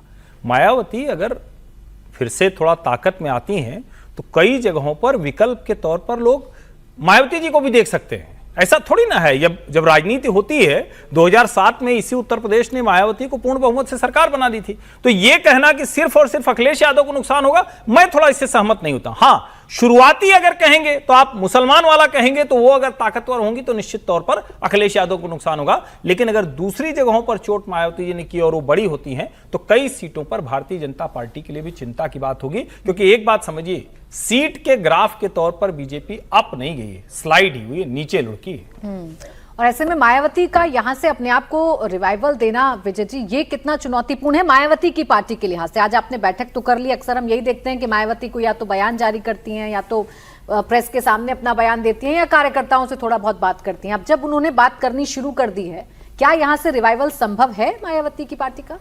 समीर जी ने भी बहुत विस्तार से बहुजन समाज पार्टी पर बात की है, विस्तार से उन्होंने बताया, लेकिन असल उसमें क्या है, एक कहावत मुझे याद आई कि जाके पैर ना फटे विवाई, वो का जाने पीर पर है। समीर जी को मायावती जी की पीर पता ही नहीं है। हर्ष जी कह रहे हैं कि बीजेपी के लिए चिंता की बात होगी। अरे बीजेपी की चिंता की वजह से तो वो बैठी हुई हैं घर पर। तो इसलिए बहुत सारे कॉम्प्लेक्सेस हैं उस उत्तर प्रदेश की राजनीति को और मायावती जी की राजनीति को समझिए। और अखिलेश जी को कोई नुकसान नहीं होने वाला, क्योंकि अखिलेश जी का और मायावती जी का वोट बैंक ही बिल्कुल अलग अलग है। वो वोट बैंक बिल्कुल नहीं, जाटा वोट पे कॉमन है, पश्चिमी उत्तर प्रदेश में बहुत कम है। ऐसा नहीं है कि कोई बहुत बड़ा फर्क उन पर पड़ेगा। वो वोट बैंक कांग्रेस को नुकसान कर सकता है कि कांग्रेस उसका वोट बैंक हो, बीजेपी का वोट बैंक हो गया जो शिफ्ट होकर मायावती जी से बीजेपी के पास चला गया है। तो उन दोनों को लेकर कैसे होगा, लेकिन अभी की जो स्थितियां हैं वहां पर थोड़ा सा ये पावर डिस्ट्रिब्यूशन चल रहा है। तो मुझे नहीं लग रहा कि मायावती जी को बहुत एक्टिव होकर इस उत्तर प्रदेश के चुनाव को लड़ेंगी। ये चुनाव समाजवादी पार्टी और भारतीय जनता पार्टी का चुनाव है। जैसे मैं बंगाल के चुनाव को कहता था कि वहां भी कांग्रेस और लेफ्ट नहीं है, यहाँ भी इसकी संभावना बहुत कम मुझे लगती है। मायावती जी को आपको याद है कितने समय पहले आपने उनको बाहर किसी रैली में देखा है? नहीं देखा। तो जो नेता मैदान पर नहीं आएगा वो मैदान में लड़ेगा कैसे? ठीक है सर, अगली खबर की बात कर लेते हैं। मोदी सरकार ने लुटियन दिल्ली के प्रतीक पर एक और चोट की है। सरकार ने जिमखाना क्लब परिसर 5 जून तक खाली करने का आदेश दिया है। केंद्र ने 27.3 एकड़ में फैले इस क्लब को रक्षा ढांचे को मजबूत करने और सार्वजनिक सुरक्षा से जुड़े अहम कार्यों के लिए जरूरी बताया है। जिमखाना क्लब का पता 2 सफदरजंग रोड है, जो पीएम हाउस के बेहद करीब है। इसे सरकार ने 1928 में जिमखाना क्लब को लीज पर दिया था। आम आदमी पार्टी की राज्यसभा सांसद संजय सिंह ने इसको लेकर सवाल उठाए हैं। संजय सिंह ने कहा कि सरकार ध्यान देश का भला करने की जगह जमीन कब्जाने की ओर सरकार का ध्यान है। अब देखिए, संजय सिंह इसे अपने तरीके से देख रहे हैं, लेकिन इस खबर का मतलब क्या है? संगीत जी, सरकार अगर ले रही है जमीन को तो क्या नियत है, क्या मंशा समझते हैं? देखिए, सबसे पहले तो ये जान लीजिए कि जिमखाना क्लब है क्या। ये दिल्ली के सबसे बड़े जो रईस, ब्यूरोक्रेट्स, जजेज, पत्रकार, बिजनेसमैन, पॉलिटिशियन, इन लोगों का एक क्लब है। लाइजनर, बिल्कुल सही बोले। और ये लोग जो है वो देश की गरीबी के बारे में सोचते हैं, देश की शिक्षा के बारे में सोचते हैं, लेकिन वो शराब की बोतल और बियर की बोतल के साथ सोचते हैं। तो उसमें बड़े बड़े पॉलिसी भी तय होते हैं, सरकार के लोग भी उसमें कई शामिल, बड़े ब्यूरोक्रेट्स हैं तो वो भी होते हैं। सरकार ने कहा है कि भाई ये सुरक्षा के एक लीज पर ये दिया गया था और क्लॉज 4 का इस्तेमाल करते हुए हम उसको वापस ले लेते हैं। 1000 रुपए देता था सर ये? हाँ, मजेदार बात है जो समीर जी ने कहा। 1000 रुपए सिर्फ, मतलब 27 एकड़ का किराया कितना देते हैं मालूम में? 1000 रुपए साल में 100 रुपए महीना भी नहीं। 1000 रुपया, यानी 100 रुपये भी नहीं पर मंथ। और सोचो सुविधाएं कैसी हैं कि आप वहां पर जाकर के आप गोल्फ खेल सकते हैं, अच्छा स्विमिंग पूल है, अच्छा क्लब बना हुआ है। और यदि पढ़ा लिखा कोई आदमी चाहे जी, कोई और चाहे पत्रकार, तो उनको नहीं मिलेगा। इस पर जैसे होता है ना, एक हरिशंकर परसाई का लेख, मुझे एक लेख याद आ जाता है, कहानी आ जाती है कि बुद्धिजीवी लोग जो है वो पूरा का पूरा अपना एक मकान बनाया, खिड़की दरवाजे सब बंद कर दिए और अंदर सब बैठ गए। अब जिसको भी आना है वो खिड़की के सुराख से, जो एक छोटा सा सुराख खोल दिया, उसी सुराख से होकर के अब आप आ सकते हैं, उसके बाकी सब बंद रख दिया। तो राहुल गांधी को भी उस सुराख से आया है, तो 2006 में मिला। तो जब राहुल गांधी को 2006 में मिला तो आप सोच सकते हैं हम जैसे लोगों के को भी कभी नसीब में हो ही नहीं सकता है वो। सर छोटा सा ब्रेक मुझे लेना है। बस सिर्फ 30 सेकंड में। 1913 3 जुलाई 1913 को ये बना था। 1928-30 में इसको 27 एकड़ जमीन मिली। अंग्रेज हिंदुओं को, भारतीयों को, भारतवंशियों को, भारतीय संस्कृति को, भारत की सभ्यता को dogs and Indians are not allowed, इस मानसिकता के तहत यह बना है। बाकी सब दाएं बाएं की बात है और इसको वो इलिटिस्ट अंग्रेजियत वाली मानसिकता लॉर्ड मैकॉले पुत्रों ने बचाकर रखा। यह शर्मसार करने वाला है कि भारत को गरीब बनाए रखने, कमजोर करने, भारत को पीड़ित रखने के लिए यह इंडियन इलीट्स का एक अड्डा था। अच्छा है कि नरेंद्र मोदी इसे ध्वस्त कर रहे हैं और बार बार इसको कहा जाता था ना कि ये, जिसको और सरल भाषा में कहें, खान मार्केट गैंग। ऐसे ढेर सारे खान मार्केट गैंग देश भर में है। नरेंद्र मोदी की यह भी जिम्मेदारी कि इसको ध्वस्त करें। पाकिस्तान के क्वेटा में सैनिकों को ले जा रही ट्रेन में जोरदार ब्लास्ट की खबर सामने आ रही है। इसमें 30 लोगों की मौत हो गई है जबकि 70 लोग घायल हुए हैं। ये ब्लास्ट चमन फाटक रेलवे स्टेशन पर हुआ है। ट्रेन क्वेटा छावनी से सैनिकों को लेकर रवाना ही हुई थी कि इसमें जोरदार ब्लास्ट हो गया। बलोच लिबरेशन आर्मी की मजीद ब्रिगेड ने इस आत्मघाती हमले की जिम्मेदारी ली है। माना जा रहा है कि इस ट्रेन में 300 से ज्यादा सैनिक सवार थे। ये सभी सैनिक बकरीद की छुट्टियां मनाने जा रहे थे। पाकिस्तान की मीडिया रिपोर्ट्स के मुताबिक जाफर एक्सप्रेस को निशाना बनाया गया है। ब्लास्ट के बाद जाफर एक्सप्रेस डीरेल हो गई और इसकी कई बोगियों में आग भी लग गई। धमाका कितना तेज था, ये कितना जबरदस्त धमाका था, आप तस्वीरों को देखकर अंदाजा लगा सकते हैं। और इसमें 300 सैनिक सवार थे, ऐसी जानकारी मिल रही है। बकरीद की छुट्टियां मनाने के लिए अपने अपने घर जा रहे थे सैनिक। इसी दौरान इस पर हमला किया गया है। जाफर एक्सप्रेस को एक बार फिर से निशाना बनाया गया है। इससे पहले भी इस ट्रेन को निशाना बनाया गया था। तो पाकिस्तान में अपने घर के अंदर क्या हालात हैं, वो इन तस्वीरों को देखकर समझा जा सकता है कि पाकिस्तान में इस वक्त क्या हो रहा है। संगीत जी, देखिए, बलोच लिबरेशन का ये किया है और जो जानकारी आई है कि एक डब्बा तो पूरी तरीके से खाक हो गया ट्रेन का, जो सुबह सुबह मैं न्यूज़ पढ़ रहा था।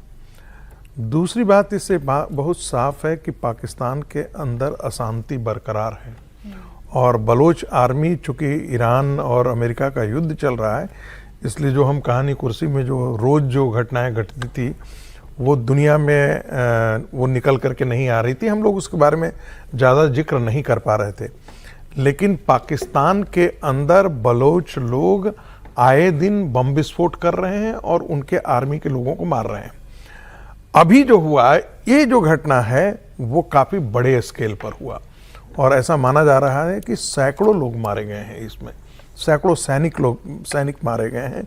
जाफर एक्सप्रेस को आपको पहले भी पता होगा कि एक बार अपहरण ही कर लिया गया था और अपहरण करके उनके बहुत सारे लोगों को, हाँ, तो पाकिस्तान की हालत जो है वो पाकिस्तान स्टेट ऑफ एनार्की की तरफ तो है, लेकिन जो हम लोग बार बार कहते रहते थे ना कि अब पलटेगा, कोई ऐसे बड़ी खबर अभी दिख नहीं रही है पाकिस्तान को लेकर के। बिल्कुल, लेकिन ये तस्वीरें जरूर जो हैं वो पाकिस्तान के अंदर परेशानी किस कदर है और बलोच आर्मी कैसे लगातार अब पाकिस्तान की सेना को नुकसान पहुंचा रही है। इसमें सिर्फ एक ही लाइन जोड़ दें कि ईरान के साथ यदि संबंध खराब ठीक हो जाते हैं पाकिस्तान का, तब बलूचों के जो मूवमेंट है उसको थोड़ा सा धक्का लगेगा। अब ये जो जाफर एक्सप्रेस है विजय जी, ये बार बार निशाने पर रही है। अभी जैसा संगीत जी ने भी जिक्र किया, पिछली बार बड़ा वो हुआ था, अपहरण कर लिया था पूरी तरीके से इस ट्रेन का और अब इसमें ही ये धमाका, यानी पाकिस्तान कई मोर्चों पर इस वक्त धुआं हो रहा है। ये बिल्कुल ठीक बात है जैसे प्रोफेसर साहब ने कहा, लेकिन मैं इससे थोड़ा सा आगे बढ़ के यह सहमति कम रखता हूँ कि बलूच की स्थिति बहुत ख़राब है, बलूचिस्तान की, समझे, और पाकिस्तान वहाँ पर निपटने की स्थिति में ही नहीं, बल्कि यूँ कहना चाहिए कि वो उनके कंट्रोल में ही नहीं है। अब अभी क्या हो रहा है, पाकिस्तान अभी तो वो ईरान को ठीक करने में लगा हुआ है, अमेरिका और ईरान के बीच में बातचीत करने में ठीक लगे हुए हैं मुनीर साहब और शहबाज साहब, तो उसमें काम में लगे हैं। लेकिन बलूचिस्तान की स्थिति बहुत ख़राब है और ये जाफर एक्सप्रेस पे दोबारा ये घटना होना, इससे समझ में आता है कि वहाँ पर उनका कोई कंट्रोल नहीं रह गया नहीं, और उसमें आर्मी के लोग ट्रेन में हैं। इससे पहले हम लोग देख रहे थे, जिसका हर्ष जी बड़ी जिक्र करते रहते हैं, पैंट सूखी कि नहीं सूखी, तो वो आर्मी के लोग कैसे भाग रहे हैं। पाकिस्तान अंदर से पूरी तरह से खोखला है, परेशान है। फाइनेंशियली देखें तो उसकी स्थिति ऐसी ख़राब हो गई है कि लोगों का जीना मुश्किल हो रहा है।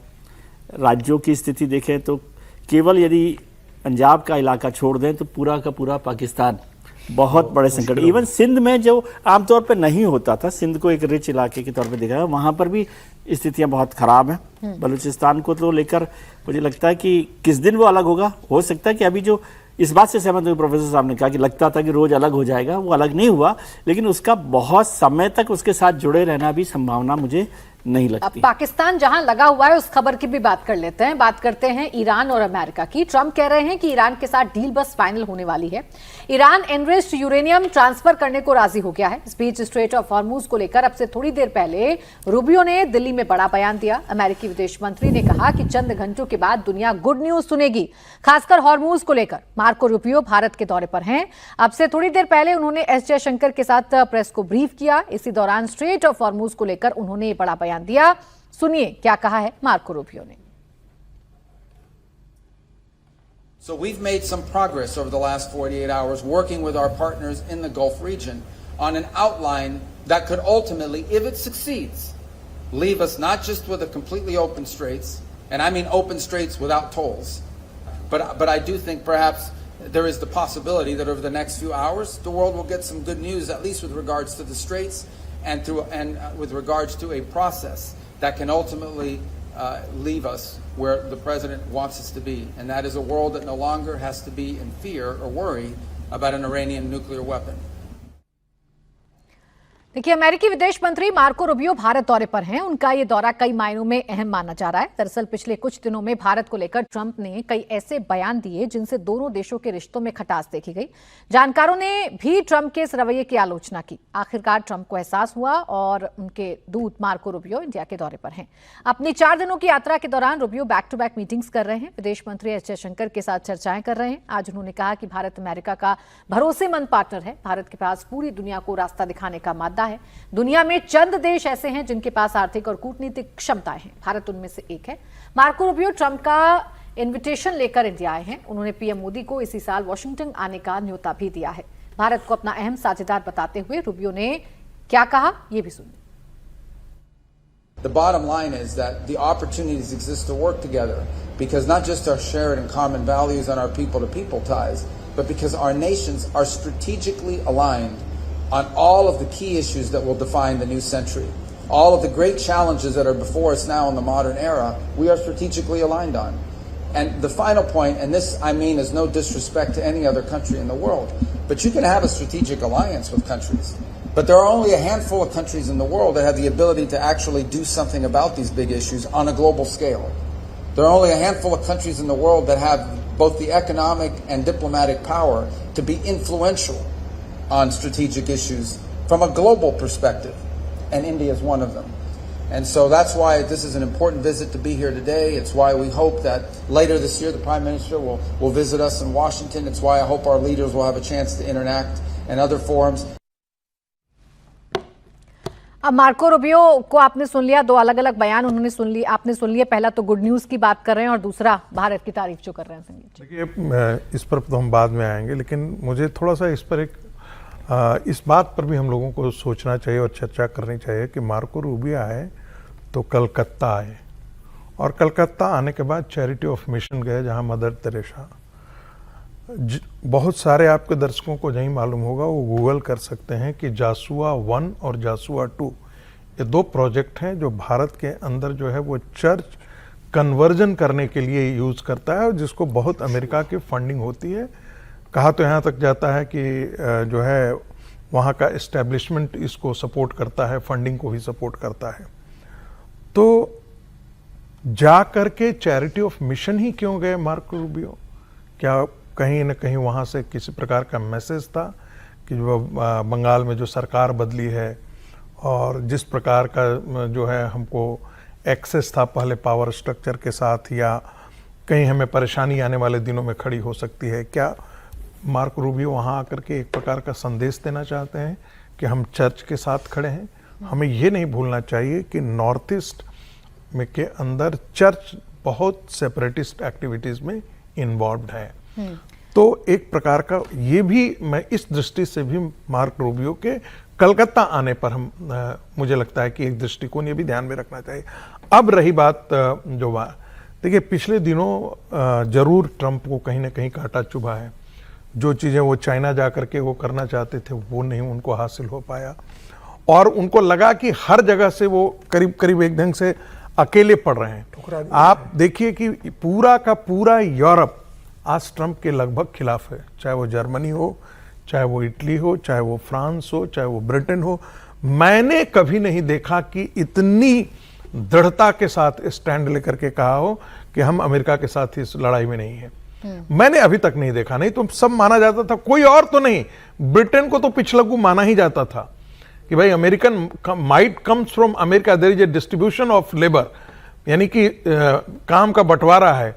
अमेरिका संपत्ति जो है अपना ताकत लगाता है, पैसा कहीं और से आता है, डिप्लोमेसी ब्रिटेन से आती है, तो एक ढंग का डिवीजन ऑफ लेबर जो है वही यूरोप और अमेरिका के वेस्टर्न वर्ल्ड के अंदर है, जो थर्ड वर्ल्ड के कंट्री के अंदर जो इंटरवीन करने के लिए वो यूज करते हैं जी। अब उनको लगता है कि कोई हमारा मित्र देश यदि नहीं रहा है इस इलाके में। इजराइल के साथ भी खटपट बहुत साफ नजर आ रही है। ऐसी स्थिति में वो भारत की तरफ उन्होंने स्पेशल दूत भेजा है। देखते हैं कितना।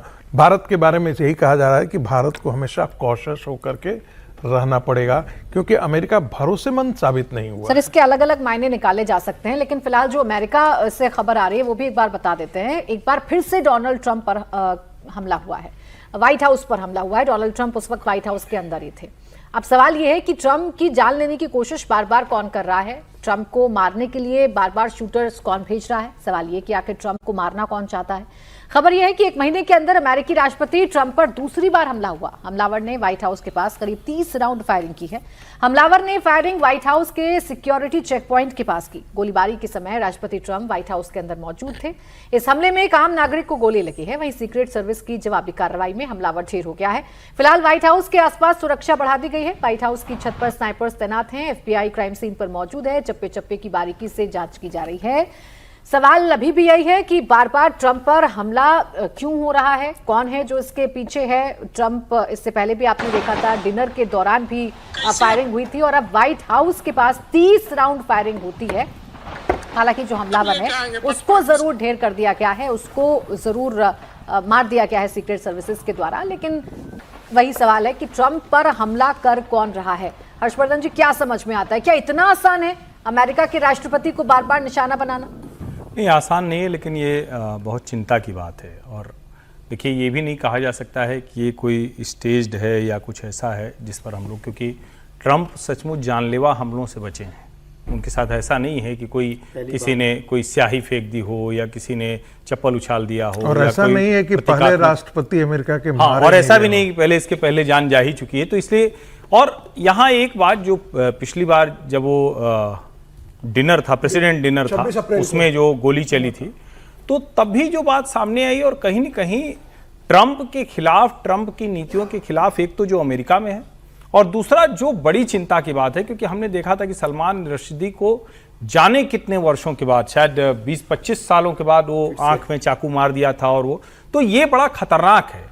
और अगर व्हाइट हाउस के पास कोई इतने राउंड गोलियां चला पा रहा है तो ये व्हाइट हाउस की जो सिक्योरिटी एजेंसी है, उनकी जो सिक्योरिटी ड्रिल है, उसको बहुत बड़ी, अगर इतने हैं तो बहुत बड़ी चुनौती है। क्योंकि उस एरिया में भी अगर ये सब हो पा रहा है तो इसका सीधा सा मतलब हुआ कि कहीं न कहीं जो सिक्योरिटी है वो कमजोर है। और ये चिंता की बात इस लिहाज से भी है कि आप ईरान के ऊपर जिस तरह से आपने हमला किया, उनके जो सुप्रीम रिलीजियस लीडर हैं उनको मार दिया, उनकी पूरी टॉप लीडरशिप को खत्म कर दिया, तो कहां कौन किस तरह से सोच रहा होगा, इसकी कल्पना करना थोड़ा मुश्किल है। और ये हम लोगों के लिहाज से या कहें दुनिया के लिए डर की क्या बात है, भय की क्या बात है। एक तो ये होगा तो उसके परिणाम क्या होंगे, दूसरा जो शांति की तरफ बढ़ता हुआ दिख रहा है, जो उसमें जो निकल करके आया है कि ईरानी समर्थित कोई इराकी है जो इस हमले के पीछे है। हाँ, इसीलिए मैं कह रहा हूं ये ज्यादा खतरनाक है। नहीं, लेकिन वो पहले से ऑफेंडर है, वो सीक्रेट सर्विसेज के लिस्ट में था और उसे बार बार चेतावनी दी भी गई थी। इससे पहले भी नासिर बेस्ट नाम है उसका। हाँ, नासिर बेस्ट। और उसने पहले भी कोशिश की थी हमला करने की या व्हाइट हाउस में दाखिल होने की, और इस बार भी उसने कोशिश की, लेकिन उसे ढेर कर दिया गया है समीर जी। लेकिन हाँ, इसमें प्राची आप समझिए, ये गंभीर घटना इस दृष्टि से है कि राष्ट्रपति पर हमला 2-3 बार हो चुका, और जो पिछली बार डिनर का हम चर्चा कर रहे हैं वो होटल में था और उसके बाहर की तरफ से वो किया गया। और 25 राउंड 30 राउंड यदि वहां पर व्हाइट हाउस को आप लोकेशन को देखेंगे तो व्हाइट हाउस और उसके आसपास अमेरिकी सरकार के मंत्रालय, फाइनेंस का है, डिफेंस का है, वो सारी सड़क एक तरह से बहुत वीवीआईपी रोड है। लुटियन जोन है भारत का, लुटियन जोन से भी ज़्यादा वो सिक्योर जोन है। वो वैसा है जैसे रायसीना हिल वाला जो हिस्सा है उतना हिस्से के तरीके से देखा जाए, और वहाँ पे कोई 25 राउंड फायरिंग कर दे, मतलब हमलावर का ढेर होना तो मैं बहुत ही आसान चीज़, वहाँ तो एक बार खड़ा हो जाए ना तो वो जो स्नाइपर्स और सीक्रेट सर्विस के जो लोग हैं वो तो आपको इतना हाँ ना करने जितनी भी जगह नहीं देते, पलक झपकते उड़ा, हाँ वो पहले से उड़ाते हैं। तो उसमें इस तरह की घटना हो जाना बड़ी बात है, ये चिंता की बात है। और इतना ये समझना कि कौन है क्यों नहीं, यदि आप पिछली दिनों की घटनाएं देखें और इसको अमेरिका से ऑस्ट्रेलिया ले जाइए, ऑस्ट्रेलिया में भी जो एक बड़ी बीच पे हुआ था, बीच पर जो हुआ था राउंड, तो वो सब चीज़ों का कनेक्ट है। और राष्ट्रपति जो है ट्रंप साहब, हमारे क्या रिश्ते नहीं रिश्ते उसमें अलग बात है, वो दुनिया भर में मतलब ऐसे रिस्क पर तो बैठे ही है कि जहाँ पर उन पर कोई भी हमला कर सकता है। तो मुझे बहुत ही गंभीर घटना लग रही है। इवन मतलब व्हाइट हाउस के अंदर के उस सड़क पर भी यदि कोई 30 राउंड गोली चलाता है, 25 राउंड भी चलाता है, तो मैं समझता ये तो कैसे सीक्रेट सर्विस काम कर रही है अमेरिका की, समझ नहीं आ रही। ऐसे वक्त में हो रहा है जब बार बार शांति वार्ता की बात की जा रही है। उधर पाकिस्तान की भी बात कर लेते हैं। पाकिस्तान का आर्मी चीफ मुनीर तेहरान में है। पाकिस्तान एड़ी चोटी का जोर लगाकर किसी भी तरह इस युद्ध को रोकना चाहता है, इसीलिए नहीं कि वो दुनिया में शांति चाहता है, बल्कि इसीलिए क्योंकि वो बुरी तरीके से फंस गया है। अगर ईरान से अमेरिका की जंग चलती रही तो पाकिस्तान के लिए बड़ी मुसीबत खड़ी हो जाएगी, क्योंकि जंग से ठीक पहले उसने सऊदी अरेबिया के साथ एक पैक्ट साइन किया था, जिसके तहत किसी एक पर हमला दोनों पर हमला माना जाएगा और एक दूसरे को सैन्य मदद करनी पड़ेगी। सऊदी अरब इस जंग में ईरान के खिलाफ लड़ रहा है, जबकि ईरान पाकिस्तान का पुराना दोस्त रहा है। ऐसे में पाकिस्तान ना इधर का रहेगा ना उधर का, इसलिए वो इस्लामाबाद में वार्ता करवाता है तो कभी तेहरान से लेकर वॉशिंगटन तक दौड़ पड़ता है। और अभी भी तेहरान में है आसिम मुनीर, अब क्या लेकर आएगा ये तो जरूर देखने वाली बात होगी, लेकिन कोशिश है कि इस दुविधा से पाकिस्तान निकल सके। बहुत शुक्रिया हर्षवर्धन जी, विजय जी और संगीत जी और समीर जी हमारे साथ जुड़ने के लिए। तो आज कहानी कुर्सी की में बस इतना ही।